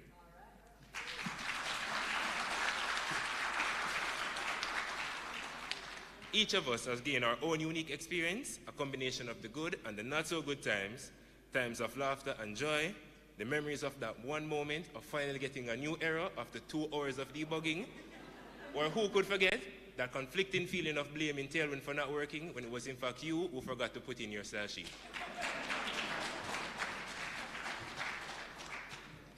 Living on the dorm was a bitter experience. The early rising in the morning, and the dorm duties, and the open life all created a new sensation. The dorms, with their different personalities and ideologies, created havoc and at times was struggling to say the least. But on the other hand, the new friends and the general interactions I would have when giving coding advice at night were far exceeded these new experiences I had to adjust to. Just wish that it wasn't at night when I was sleeping, guys. The road to where we're standing, being filled with hope, wasn't without its own hardships. From the moments of depression and wanting to give up, thinking that it was just too difficult and we were not fit for this line of work, but failing doesn't give you a reason to give up, as long as you believe and stand up again.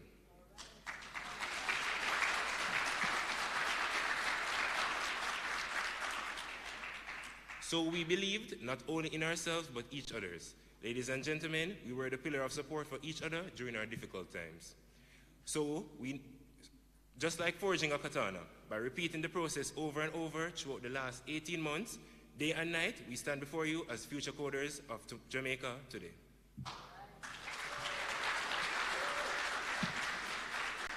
I would like to express our sincere thanks to Ms. Roshita Chupati, who has always assisted us whenever we had our queries. We cannot forget our administrative and auxiliary staff who toiled tirelessly to ensure the daily operation of the institution, Mr. Ibanks and Ms. Pearson, our resident supervisors who are always a tremendous help whenever we needed it. To Miss Berry, I thank you for always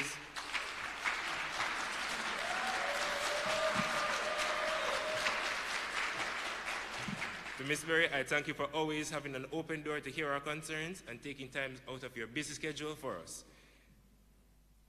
You were there for us each step of the way, keeping us focused while taking care of us.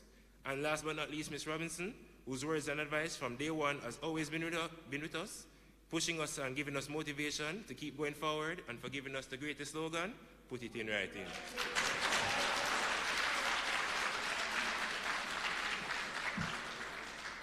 Personally, I am inspired by my classmate Javon Bailey, who has overcome much adversity to be here graduating with us today. Bailey, you and many others have been tenacious and have had such great attitude in the face of many setbacks. When I got a little down about something not turning out the way I wanted, I remember some of the talks that we had, and it gave me the perspective I needed to keep pushing forward. To Tevin and to Matthew, who doubled as design coach to help me to make sure that my app designs were always presentable, I thank you. I will always remember Javon Grant, who provided the competitive drive and to help me broaden my view on every problem that I faced. And last but not least, Roger Henry, who when coding took standard logic, tossed it out the window, and was still able to achieve a working code at the end of the day. My friend, you are one of a kind. On behalf of the graduating class of 2022, I would like to give a big thanks to the Amber Group. Our words are not enough to express our gratitude to Mr. Dushyant Savalier for coming up with the idea of the Coding Academy, and I'm sure my colleagues would agree that it has changed our lives and transformed our future for the better.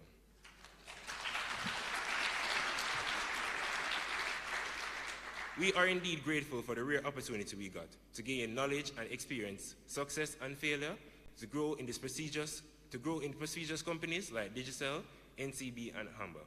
Ladies and gentlemen, this is a phenomenal, and we will take pride in being the first cohort of the Distinguished Coding Academy. Had it not been for Mr. Savalier, young people like us would have been missing out on a lot, and not to forget all the confidence he gave us, it was amazing. During our session of undertaking the Art of Living exercise, Mr. Savalier taught us techniques to heighten our senses and to adjust our mindset, further helping us to focus on our goals to which we had set out to accomplish. The breathing exercise provided a state of calm mind within our lectures, so we never were overwhelmed by the new languages and syntax we had to understand. Amber had changed the lives of all graduates today, but this is like a chain reaction. It will keep growing and growing. Amber Company has proven itself to be a true Jamaican company. Once again, a big thanks to Mr. Dushyant Savalier, the Amber Group, and the Amber Art Academy for this marvelous opportunity to practice and to master the craft that we were given to take the first step into changing and improving Jamaica. Mr. Savalier has been a role model to us. He truly walks the talk. We have heard his story from being a disturbed teen to a technological disturber, from being abused to becoming an alcoholic, from an angry person to a meditation teacher, from a humanitarian to a founder and CEO of a global technological company. We aspire to follow your footsteps of ingenuity, passion, and above all, serving Jamaica. Often on graduation days, we look outside for heroes and inspirational figureheads, but I see them right here among us today. I have seen in my year of the Amber Art Academy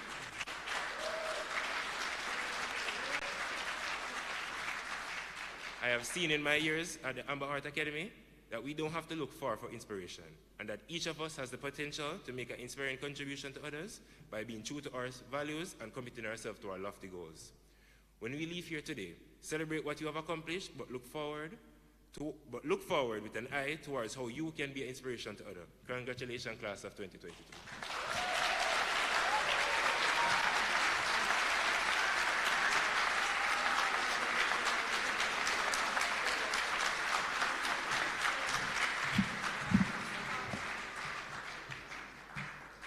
Job well done, sir.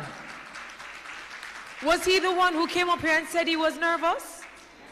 He said that he was nervous, but he was happy that he was with people, and after every sentence, the man look at you and say, "You what may I say?" You notice that? And his confidence and his posture.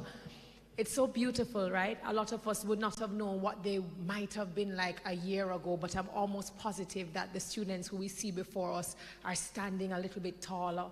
Their backs are a little bit, they're straight. Thank you, Akeem, for reminding us the importance of camaraderie, and that even in becoming, the next technological giants, it is important for you to be in service of your colleagues.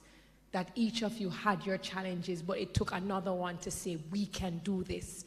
And in spite of their own challenges, they were there to help you up. And I think the camaraderie that you spoke with certainly is a reflection of how the Amber Group has built a culture based on that. So congratulations, really job well done. It reminded us that you have to put the faith in people. As Mr. Savadia said earlier, you have to give them the tools, encourage creativity, and give them room to just be and create. Again, congratulations to the graduating class of 2022. So we heard from Akeem Henry, but we actually want to now see and meet the graduates. And so in order to put them on show, I'm going to move to the side to allow us to do this.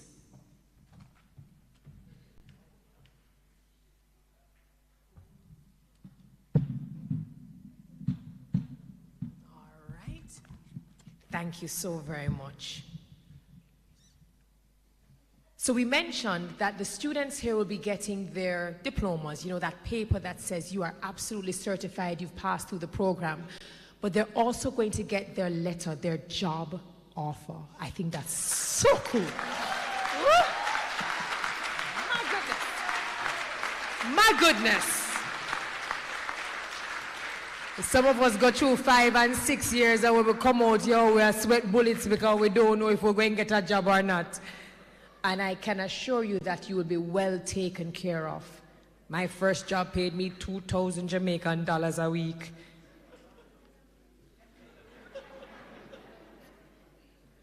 I learned a lot from that job. In the first batch, I would like to welcome the Prime Minister who will assist in terms of the presentation of the certificate. And these are the batch of students who will go and transition straight in to Amber. So I also invite Mr. Sabadio to assist us here. We now begin the presentation of certificates. These are the Amber Heart graduates. Tevin Edwards.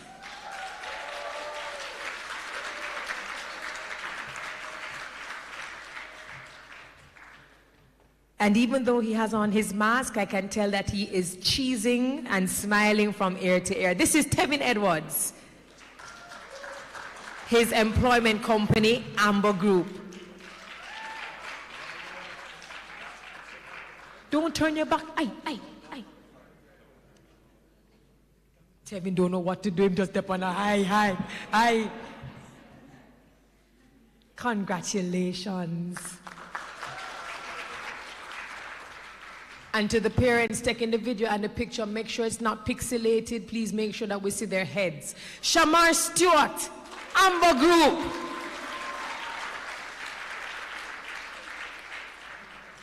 Brushing off the gown and thing. All right.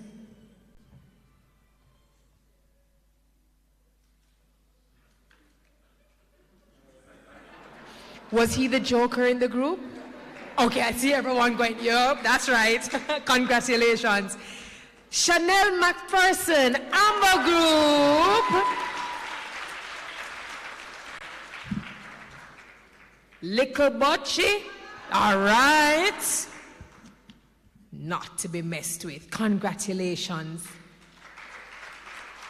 The valedictorian, Akeem Henry.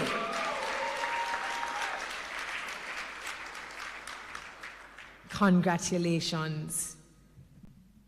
It was also beautiful to hear about the mentorship, right, that Amber, the IT specialist within Amber Group offered. Congratulations.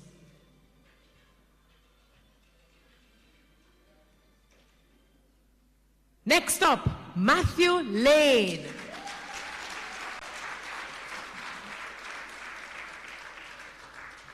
Congratulations are in order. Also transitioning into Amber Group.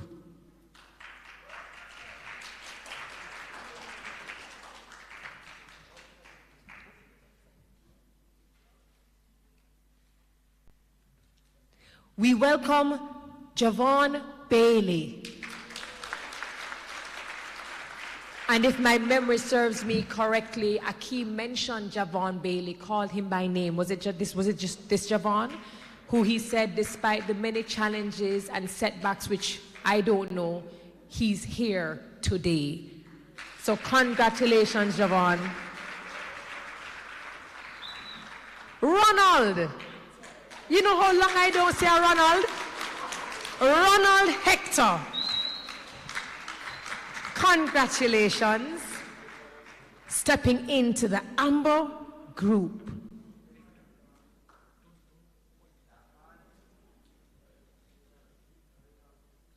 And as Ronald Hector makes his way off, we say hello and congratulations to Richard Wilson.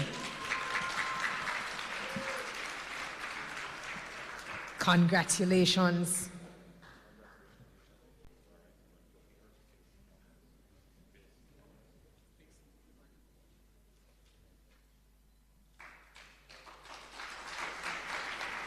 Congratulations are in order for Kimon Walters.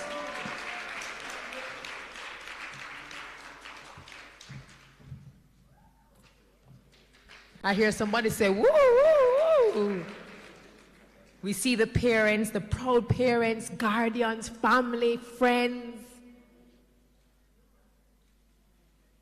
Where is Roger Henry?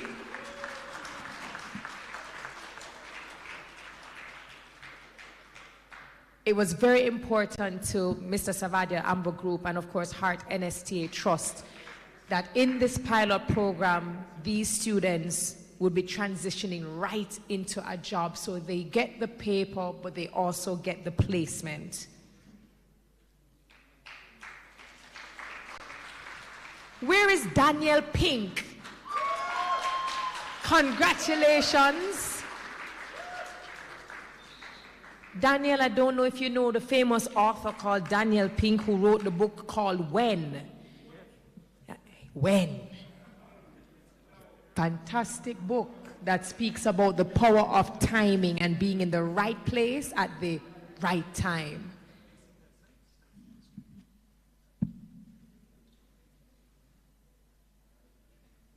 Congratulations. Ricardo Hibbert.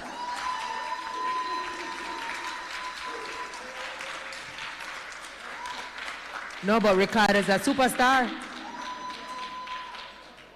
Why not, right? Why not? Congratulations, sir.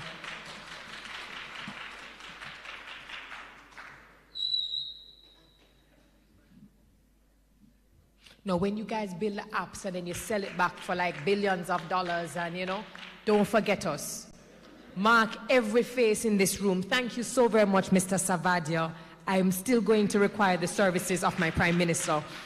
So we just saw the graduates who will transition into the Amber Group, and now we move to Digicel.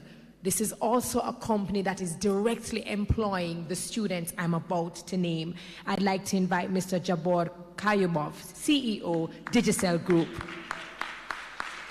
Dobre Vice.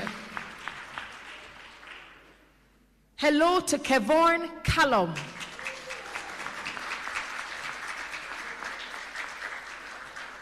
Congratulations, sir.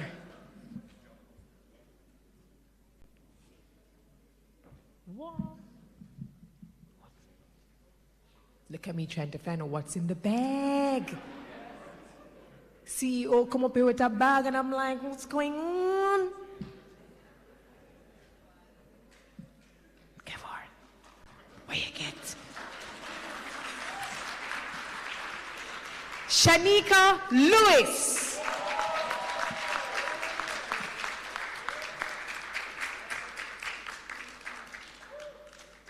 I feel so proud.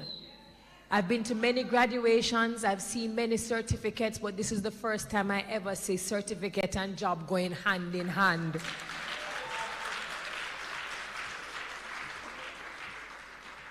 My word. Thank you to NCB. Thank you to Digicel. Thank you to Amber Group, leading by example. So as Shanika, why Shanika look like she don't know, she don't want what's in the bag? Coming to the stage, Akinyan Thompson.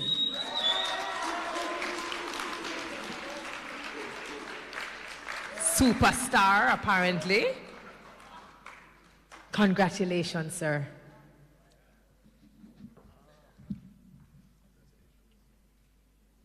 So we saw the graduates going into Amber. No, these are the graduates for Digicel. And after Akinyan Thompson, we have Latoya Jackson.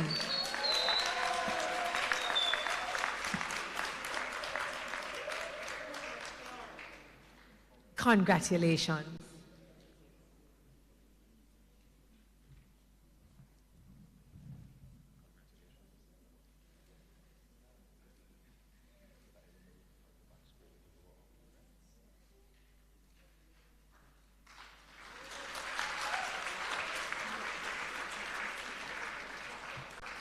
And rounding off the list for Digicel is this Javanil or Javanil? Fantastic. Javanil Trowers. Congrats. I remember you from the video. Congrats.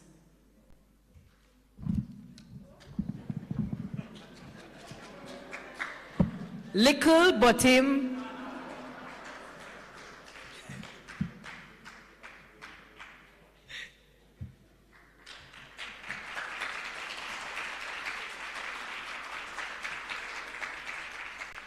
Congratulations. Thank you so very much, Mr. Kayumov, and we appreciate the kind contribution of Digicel. And we now move to NCB. The graduates who will be coming up within this group are employed by Amber, but they're seconded into NCB. And we have Mrs. Nadine Matthews-Blair, Chief Digital and Marketing Officer, NCB. Always a nation builder. Ezra Muir.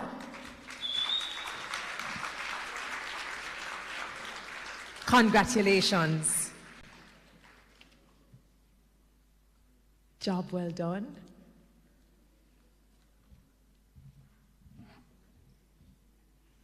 And behind Ezra, we have Patrick Virgo.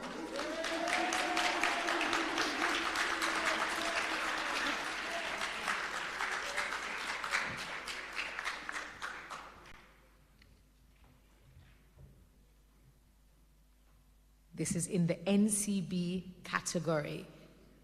Employed by Amber, seconded into NCB.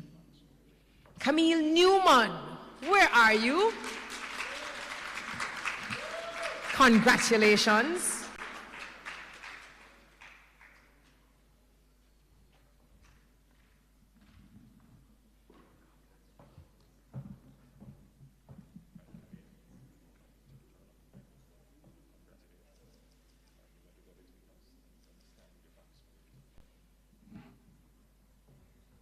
I just love how the PM is trying to ensure that you guys get like the best angles for your photos. He's like, come on, keep your back straight, make sure we see your face, make sure you smile. Congratulations. Thank you, PM. Orlando Charlton. Congrats, sir.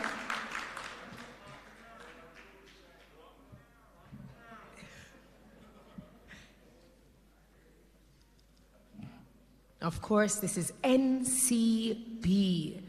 Beautiful partnership, beautiful collaboration. Both companies with vision. Toure Shippey.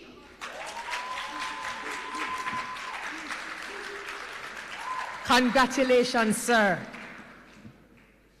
Toure Shippey. Somebody say, yeah, man.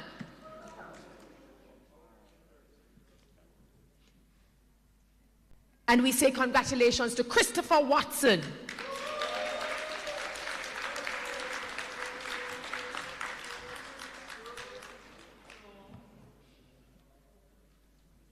Congratulations, bow tie and all. The man say, yo, una go see my face today. How will you know it's me standing up the Prime Minister, standing beside him if I don't? Javon Grant.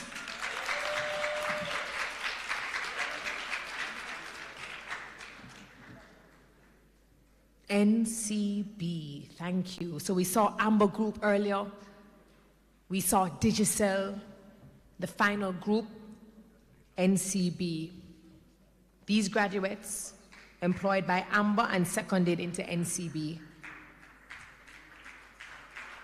Now, we did say that today we were supposed to have 27 graduates, only 25 are here. So the last graduate here, closing off the 25, is Romaine Donald.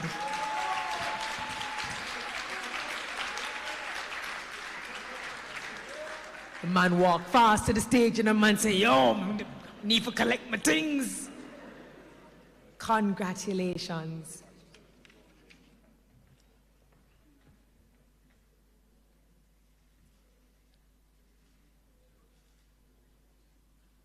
Beautiful. Thank you so very much. Thank you, Prime Minister. Thank you, Nadine Matthews-Blair, Chief Digital and Marketing Officer, NCB. Ladies and gentlemen, you just witnessed the graduating class of 2022 Amber Heart Academy. As Mr. Savadia said earlier, people will look at you and what you have done, and it will remove all doubt that they had earlier that this would not work. So now that we've gotten all of that out of the way, I spoke about this gentleman earlier, and I've said that I've been privileged enough to hear him speak. He's known as the builder, if many of you may not know, and it is not just for what we see developing around us from an infrastructural point of view, but his endeavor, his priority, his emphasis, what he has been drilling and driving is the importance of economic growth. And then he asks, what does that look like? But before we get to that, what we want to do is we want to sign and seal the promise that was made between Amber and the Heart, NSTA Trust. So now we will have the signing of the MOU for Amber Heart Institute of Coding. This is symbolic. It is an agreement that this will be done. So I'm going to invite Mr. Savadia, Novelet Denton Prince, to kindly make their way to the table over there. I'm also going to invite the witnesses, Juliana Moody from the Amber Group, as well as Kenisha Campbell of Heart NSTA Trust. And I'm going to invite the Prime Minister kindly to be there with the group. So as I said earlier, this is the first of its kind, the first time we're having an Institute of Coding.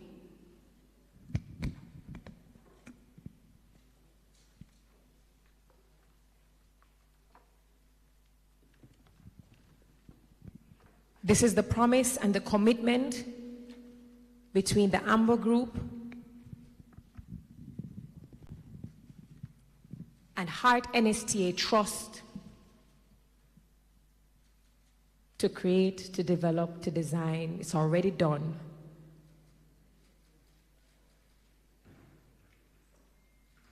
To produce more software engineers at a high class, international level.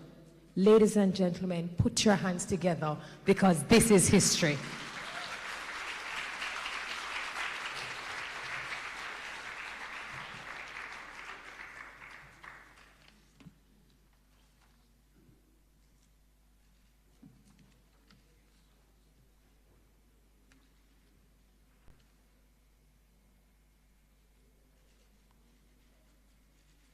Congratulations.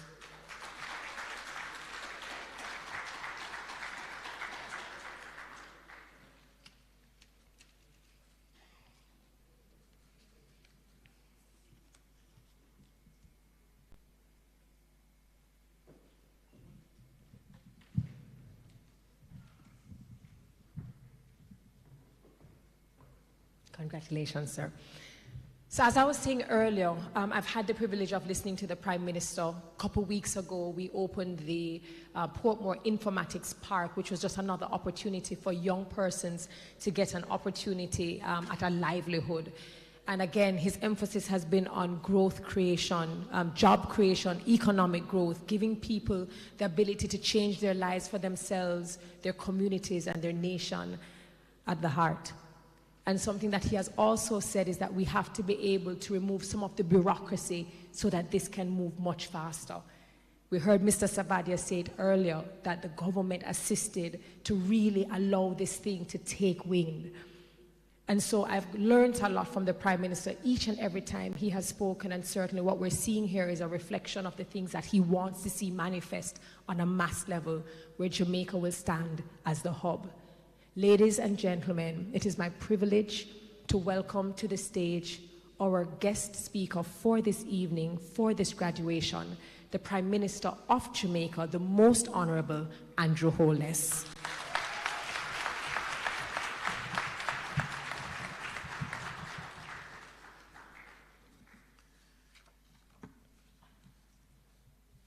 Thank you, Terry Carell Reed, for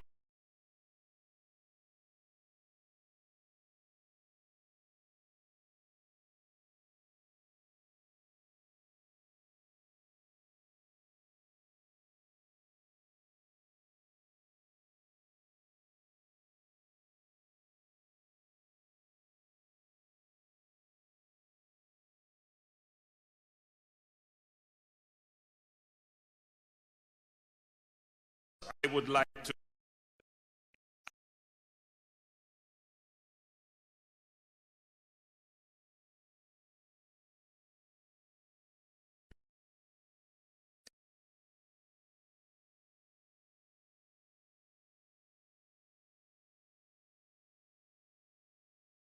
that represent innovative thinking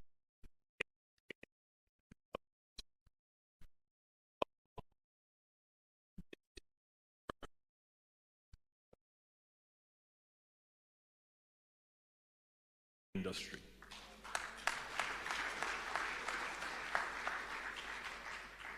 It is a strong education, because there is a prevailing perspective that one needs to have a kind of broad preparedness in education.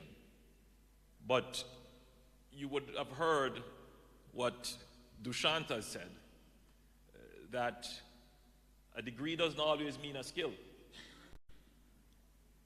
And industry, yes, we need people who are well trained and broadly prepared, but industry also needs specific skills. Probably my most rewarding time was when I was Minister of Education, and I had the opportunity to visit Australia, which is widely regarded as a country that has institutionalized skills in their education culture.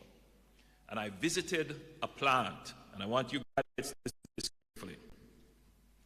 At this plant, they were teaching, they were training apprentices in, not in music, but in, they were training these apprentices in repairing huge mining equipment.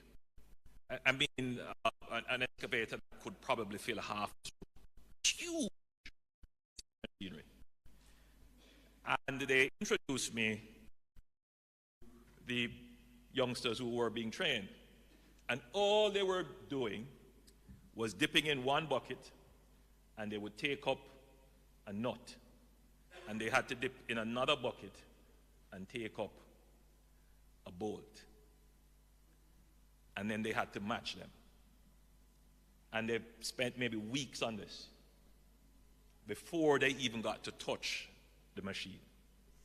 And I asked, why was this the case, that you're having these guys being trained? It's quite expensive, obviously, to train them, and all they're doing is dipping in one bucket, take up a nut, and in another bucket to take up a bolt.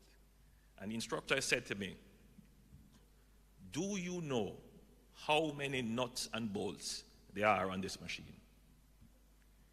If I had a mechanic who could not by touch tell me which bolt can fit which nut, do you know how much time we would waste?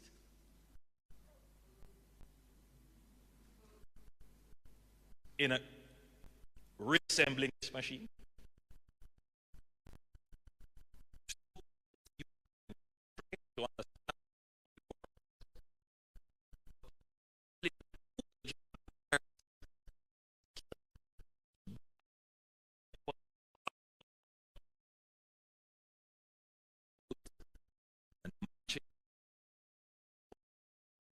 Without looking at it, without checking it, getting it right the first time.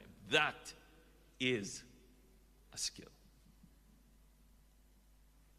You can't read about it. You can't study it. You have to do it. And the more you do it, the better you become at it. And obviously, that training institute was aligned to Caterpillar, the maker of the equipment. And they were bringing in the youngsters and training them in every aspect of the repair and disassembly of the equipment. They obviously got it right in terms of aligning their labor force with the needs of their industry. So this is revolutionary in that we are putting the needs of the industry first. If we're serious about growth and development, we have to do more of this. So I'm very happy that this is being done and will probably be an example for other such partnerships. The second revolutionary thing about this training is that it is open and inclusive. There is a perspective that education ought to be elite and exclusive. Only the brightest should get the opportunity. And that there are some endeavors that don't require or should not get institutional attention. Now, all we require for you to participate in this program is that you have minimum mathematics, that you are literate, and that you demonstrate the aptitude and attitude for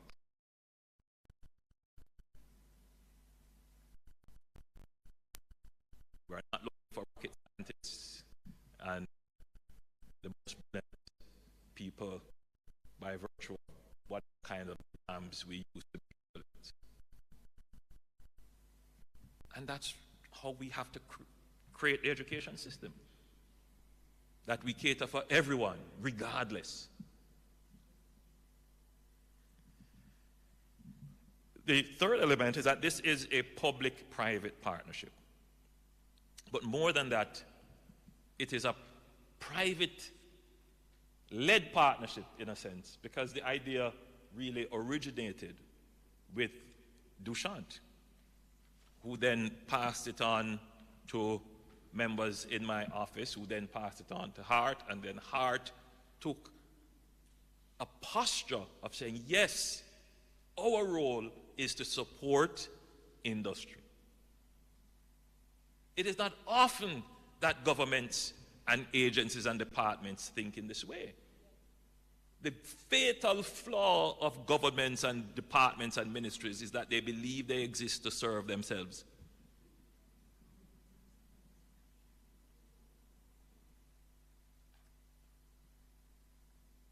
There is a transformation happening in Jamaica. And believe me, it is, you see the resistance every day to the changes that are happening. but the changes are for the best.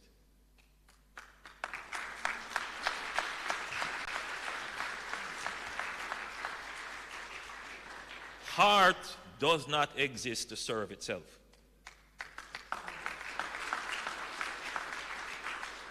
It exists to serve these young people. Oftentimes the conversation misses that. Not just with Heart, but with the public service in general. So this is revolutionary in that sense. Maybe not revolutionary, but we'll accept it anyway. It's free of cost.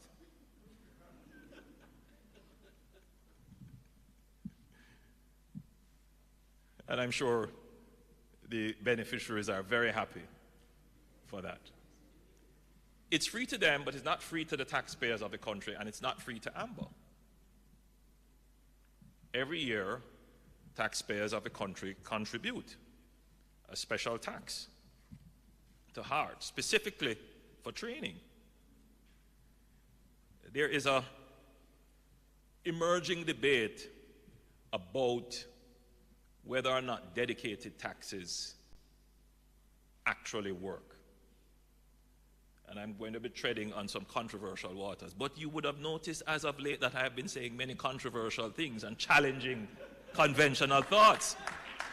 I really don't care who bets, but there are things in which much must be said. The old conventional way of seeing the problems must change, because the thinking that got us into these problems is not the thinking that is going to get us out.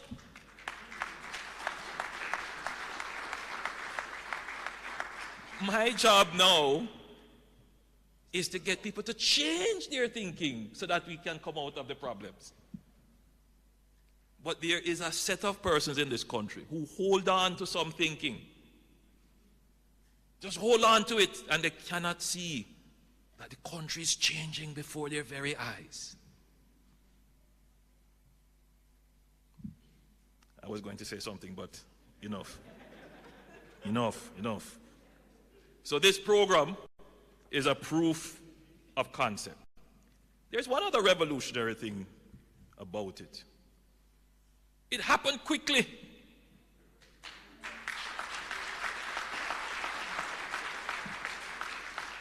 From thought to execution, almost at the speed of light. It was just a few months ago, literally, that we launched this during the pandemic.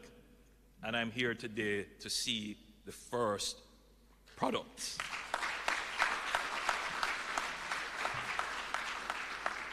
It is not always the case, because by the time you move through policy review, procurement,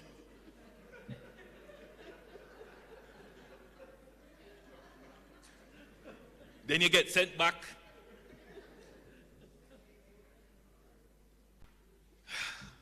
Anyway. But it's done. This is done. And it moved very fast. And it moved very fast because a lot of it was by public-private partnership, which accelerated things.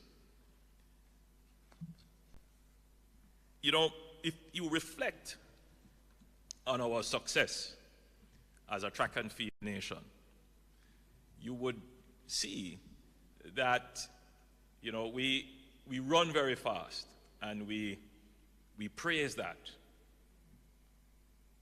It is a part of our culture. It's in our school system. Our athletes train for it. We gather in the stadium to cheer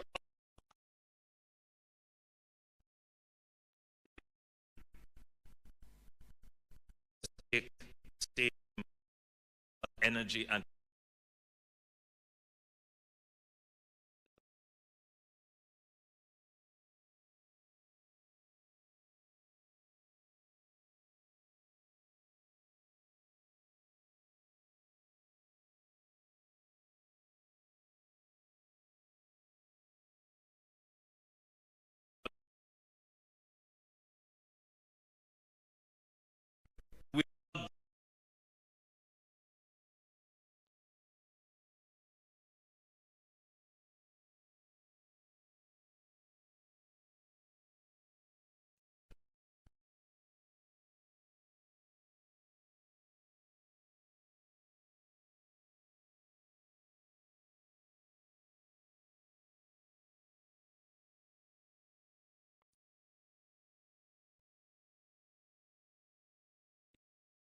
they done.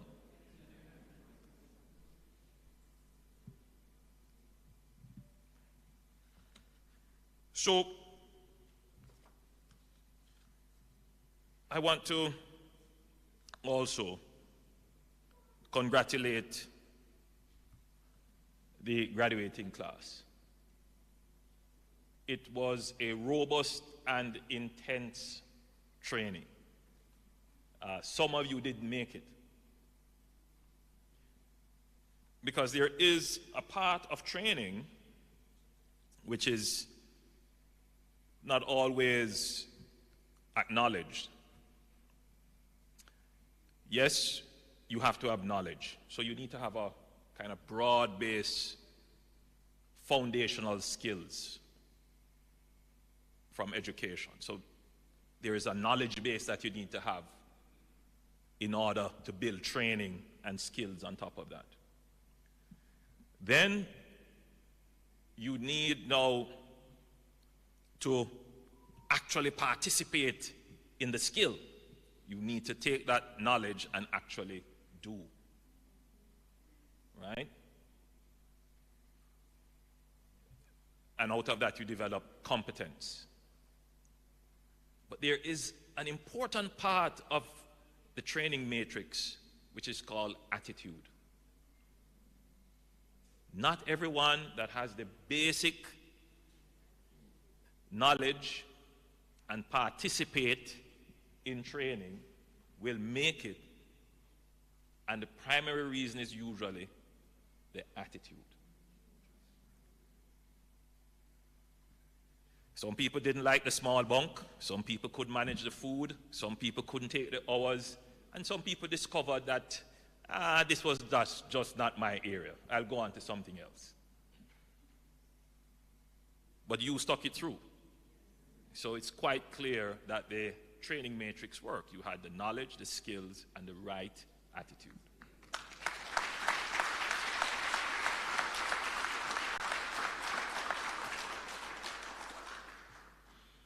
So we're at this point now where you would have heard me speak on many occasions about Jamaica could be the Silicon Valley of the world. We're trying to make some investments in Portmore, where we have this high concentration of university graduates, where we could focus attention and truly create a knowledge industry in Jamaica. This is but one of the projects that we are working on to truly create the digital society. It's a very important part of the digital society thrust, because there is the need for the link between machine and function that cyber artificial intelligence. In other words, man needs to direct machines, and how we direct machines is through coding. And that's going to be the fourth industrial, that is the fourth industrial revolution. That is the world that we live in. And what we're doing is to ensure that we don't lose out on the fourth industrial revolution, that we have the human resources that can be at the cutting edge of it, not just consuming the technology, but also creating and developing the technology. And these youngsters are on the first rung of that ladder in learning the foundations of coding, developing the apps that drive the virtualization, the digitization, and the machines. It is a good start, but we have a long way to go. And I want you to stop and think just for a moment.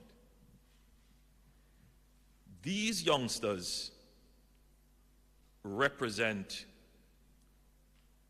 a part of the human capital of Jamaica. They're part of a new industry, and they're bringing in a new skill set. They will get employed. But I want you to consider that there might be multiples more of these youngsters who are not part of our human capital in the way that these youngsters are, meaning that they are trained and honed and enhanced. But they are potential. But they are just out there. Some of them are a dead weight on the society, in addition to the opportunity cost that we lose for not having them trained like this. And some of them are negatively contributing to the society. They are involved in crimes and deviance.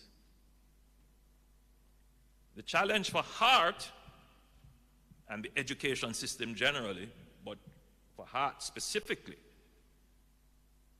is to figure out how to get these youngsters into a process of training to convert that deadweight loss and that opportunity cost into genuine benefits for the society. That is the challenge of the government. A few weeks ago, I made the point that Jamaica is now at risk of losing out on our growth potential because there is a shortage of skilled labor in the country. I know it is a surprise to a lot of people because they are stuck in the old way of viewing Jamaica. That Jamaica has this unlimited pool of labor that we're not utilizing because we weren't growing. Things have changed. There are many projects coming on stream for which we simply do not have all the labor. There are some people who feel like this is a statement to open the door to import labor. Again, the old way of thinking, the old way of seeing the world.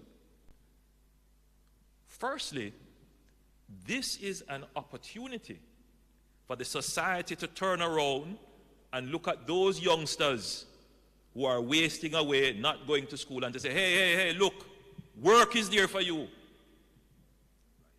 Don't follow this foolish idea about there is no work out there. Change the mentality. It is a call to action for Heart and other training institutes to put on programs like these, because you see they're ready to jump down on me and say, what are you doing? Obviously, we have been doing it long before you have been even speaking about it. I don't just come out and speak about these things. These are things we research and study for a long time before we make comments on them, because we know what we're doing.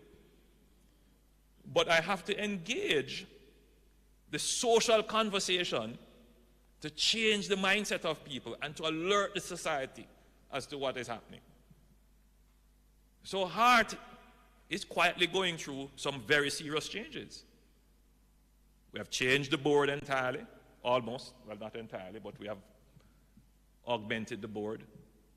We have recently now settled on appointing a new executive director, or the term is managing director. That's the term, managing director.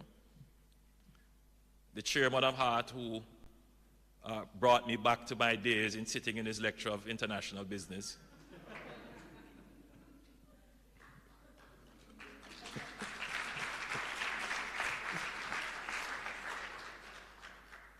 He has been missioned as to exactly what we need to do to make Heart an industry-friendly institution that is aligned to the growth agenda. And you will be seeing many more projects like these, bringing out new skills to support the new industries that are growing, while at the same time supporting our traditional industries in construction, in tourism, in business process outsourcing. So we are on top of it. There is another program just like this one where we are now trying to develop a cadre of data engineers. Data engineers are a few rung above coders. These are data scientists who are highly trained in the development of algorithms and data mining and so forth. We don't have that skill readily in Jamaica. If we had 5,000 data engineers in Jamaica, all of them would be employed. If we had 10,000 data engineers, Google, Oracle, Meta, iPhone, all of them would be right here. So we have to be very instrumentally, deliberately going about creating the environment in which these new 21st century skills and talents will emerge.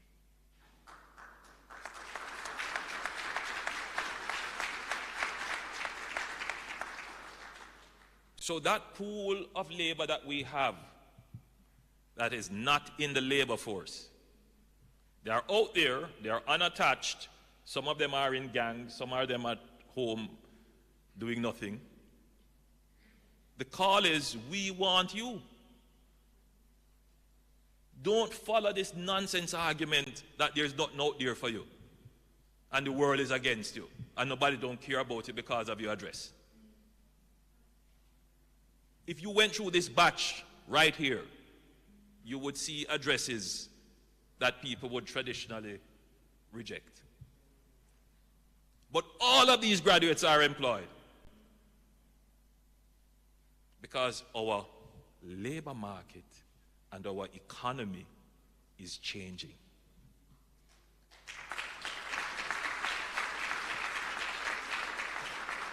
So we want to bring all of you in.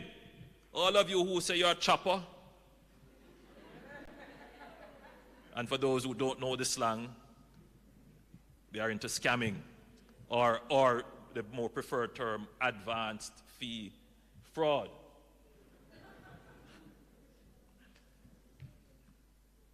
All of them who say that they are shotters, meaning that they are contract killers, or that they are gangsters and profilers. There is a space in the formal economy that you can earn a living honestly.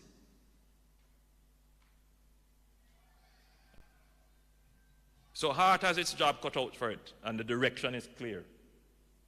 That we need to be able to bring these people in very quickly, bring them up to a level of knowledge very quickly, then get them into training for skills very quickly, and at the same time, in parallel with those two processes, develop their attitudes. And that's why we took the decision very early to merge Heart with the Jamaica Foundation for Lifelong Learning, to make sure that everybody has that basic literacy and numeracy. We took a decision to merge Heart with the National Youth Service to make sure that in parallel with developing the knowledge base,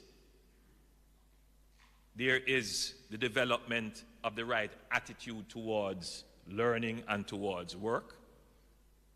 And Heart is now fully merged with the apprenticeship board to make sure that there is a system that allows work and learning.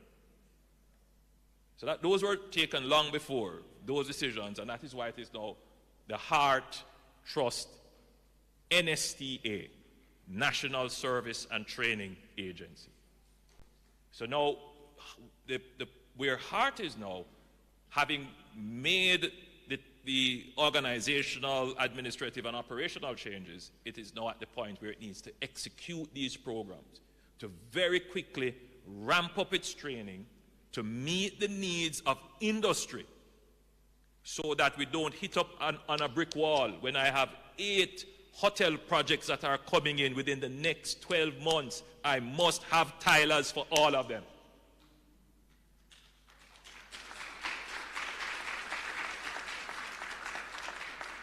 I must have the electricians, I must have the painters for all of them.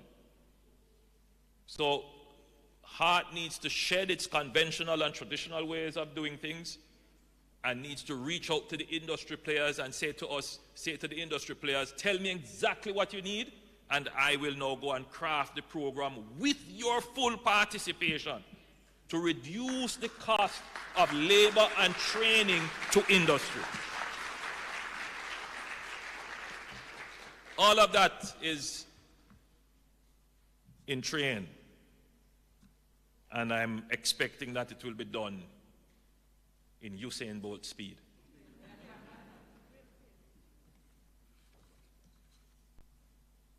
Let me address another issue. I saw Professor Pattison here. I don't know if Prof is still with us, or Prof may have. I wanted to tell him again, thanks for the work that he has done in the Education Transformation Commission. And I've given him more work to do in reviewing the Heart Trust NSTA and reviewing TechVoc training and so forth. And that work is continuing because in addition to the urgent emergency actions that we need to take to bridge the skill and labor gap, there is a longer term perspective that we need to ensure that we are actually turning out and embedding skills, 21st century skills, in students coming right throughout at all levels of the education system, and building an education system that ensures that you have technical training in a lifelong way in our society. So that is ongoing. As it relates to the National Education Transformation Report, and I've seen some articles being written about not enough is being said. You know, it always is very frustrating. Doesn't there come a time when you stop talking about something and just do it? You want us to be just talking eternally. This is not the first study being done. You can get 100 experts to talk you out all day about what needs to be done. Well, what will distinguish this government and me as Prime Minister is that we get things done. We get things done. So if you want to go talk all day, that's your business. You go on and go talk all day. Listen to you, hear what you have to say. Listen to you, hear what you have to say. But at some point, the Jamaican culture must change to say, let's get something done. Let's do something. If that were the culture when we did the first transformation report, we wouldn't be back here now. We wouldn't be back here now talking about transformation and the problems in the education system. So talk all you want to talk. We are going to get things done.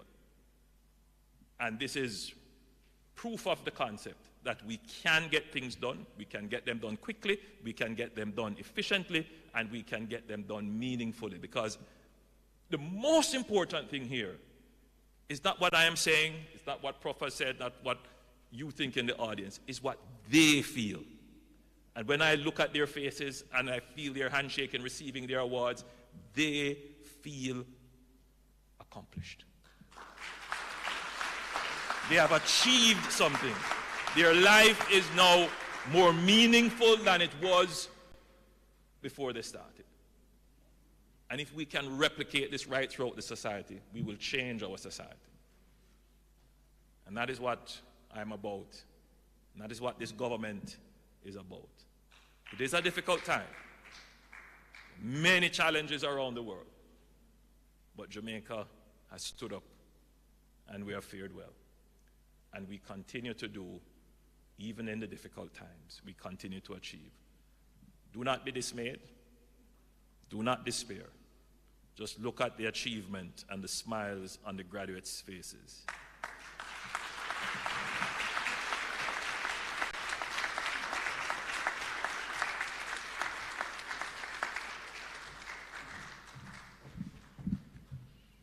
Tell you, the man be dropping nuggets and gems and bombs. But we appreciate the frankness, because sometimes when we beat around the bush and we go around, we absolutely don't get anything done. So we thank him for the leadership. As I listened to the PM, who was our keynote speaker, these are the 10 A's. These are the 10 A's that I am walking away with as my takeaways. Aptitude, the capacity, the ability for something, that's a skill, that's a talent. The attitude, the manner, the disposition, the orientation, attention to detail and problem solving. The application of the knowledge, because to apply, as the Prime Minister said, you need to do, you need to execute, you need to implement. Adaptability, the ability to adjust to different circumstances and situations and conditions. Agility, efficiency and nimbleness. Alignment, relevance to meet the needs of industry. Accessibility, inclusion, regardless of disabilities or backgrounds. Again, fantastic job being done by Digicel Foundation. Association, partnership and collaboration. And the last 10 is the audacity, the boldness to dare to do something differently. Those were my key takeaways. I'm sure you might have had others, but when I listened to the Prime Minister speak, those are the ones that I was able to walk away with. Ladies and gentlemen, another round of applause for our fearless leader, the Prime Minister of Jamaica. So the last item on our program is the vote of thanks. And I welcome Shanika Lewis and Richard Wilson, students of the Amber Heart Academy. Please make them welcome.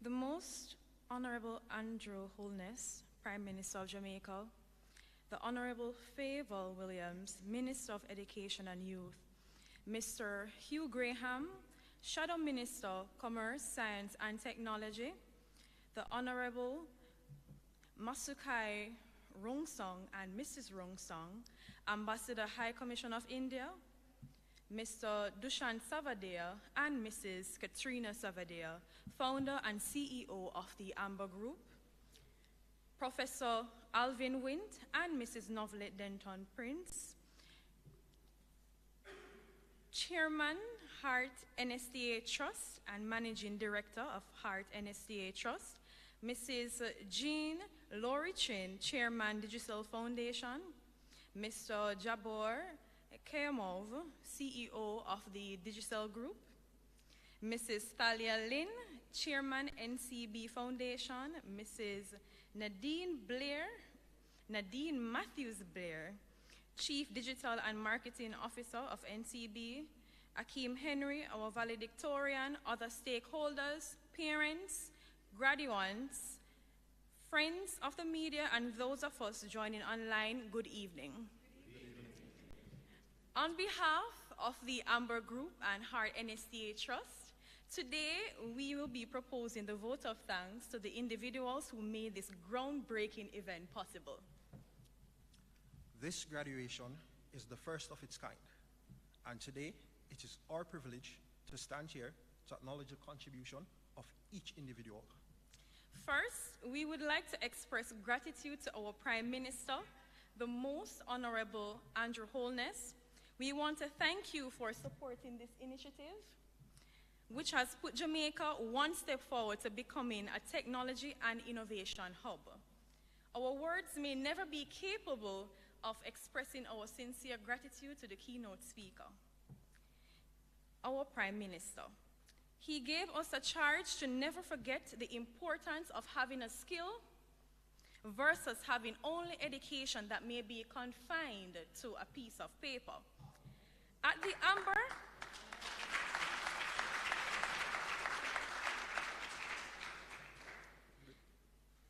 Amber Heart Academy, we are trained not only to be skilled coders, but also to be great team players.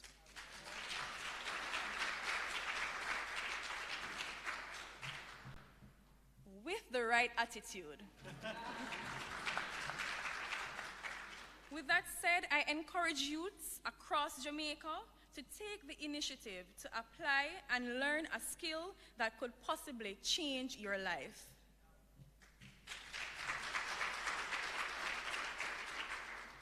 Secondly, we want to thank the founder and Chief Executive Officer of the Amber Group Limited, Mr. Dushan Savadia, who conceptualized the vision of creating a coding academy and made it into a reality. He did so by collaborating with the Heart NSTA Trust, Hope, National Commercial Bank, and Digicel, giving many youths across the island the opportunity to learn coding.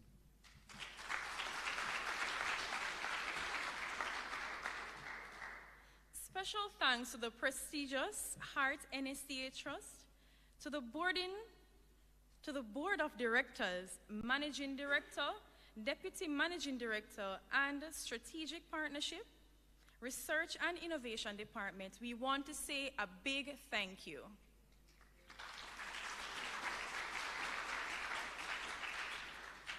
To our Director Principal, Ms. Nicole Berry, Institution Manager, Ms. Bernadette Robinson, Program Coordinator, Mrs. Arthanet Thomas, and other members of the Stony Hill campus, a big thank you for always being there for us.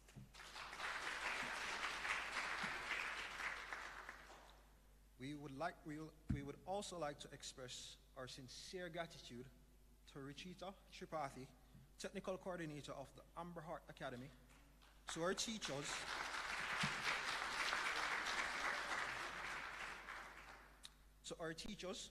trainers, and other members of the Amber Group. Thanks for a job well done. You have not only taught us coding skills, but you have also impacted our lives significantly. To our Masters of Ceremonies, Dr. Terry Carell Reed. Thank you for anchoring today's ceremony.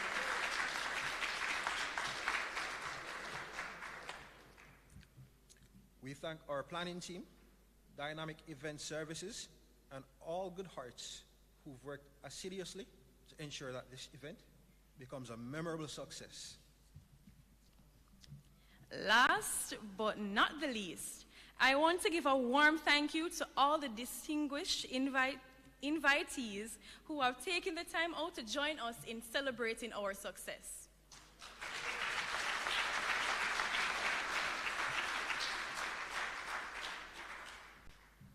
Therefore, we invite you to stand with us for the reason we are all here to salute, celebrate, and share in this milestone for our esteemed graduates.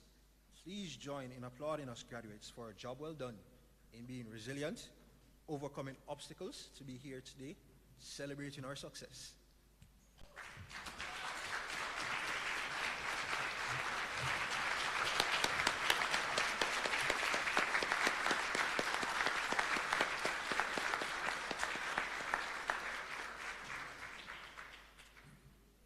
You may be seated.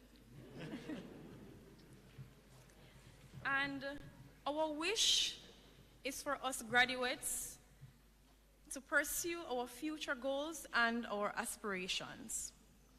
Thank you all for sharing this afternoon with us and making this event memorable.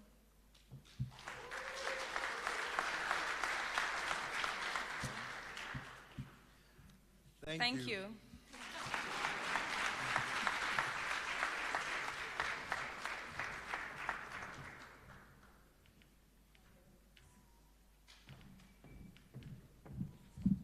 Thank you so very much. I wonder how many times you guys tried to get the thank you at the right time. Hasn't this been a wonderful evening? Like, it's hope, it's promise, it's potential. It's so lovely to be here. Finally, I just want to add to their thank you to the parents and the guardians.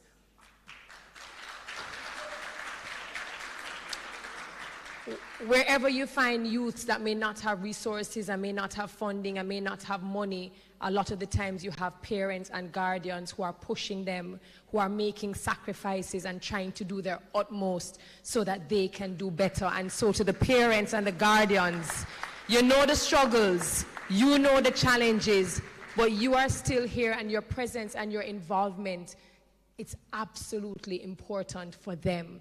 And I applaud you and I salute you, because any certificate them get are your certificate.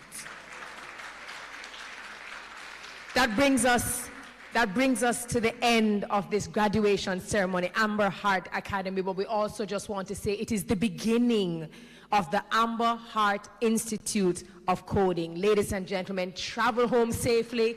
Thank you so very much. It has been a pleasure serving you. Take care.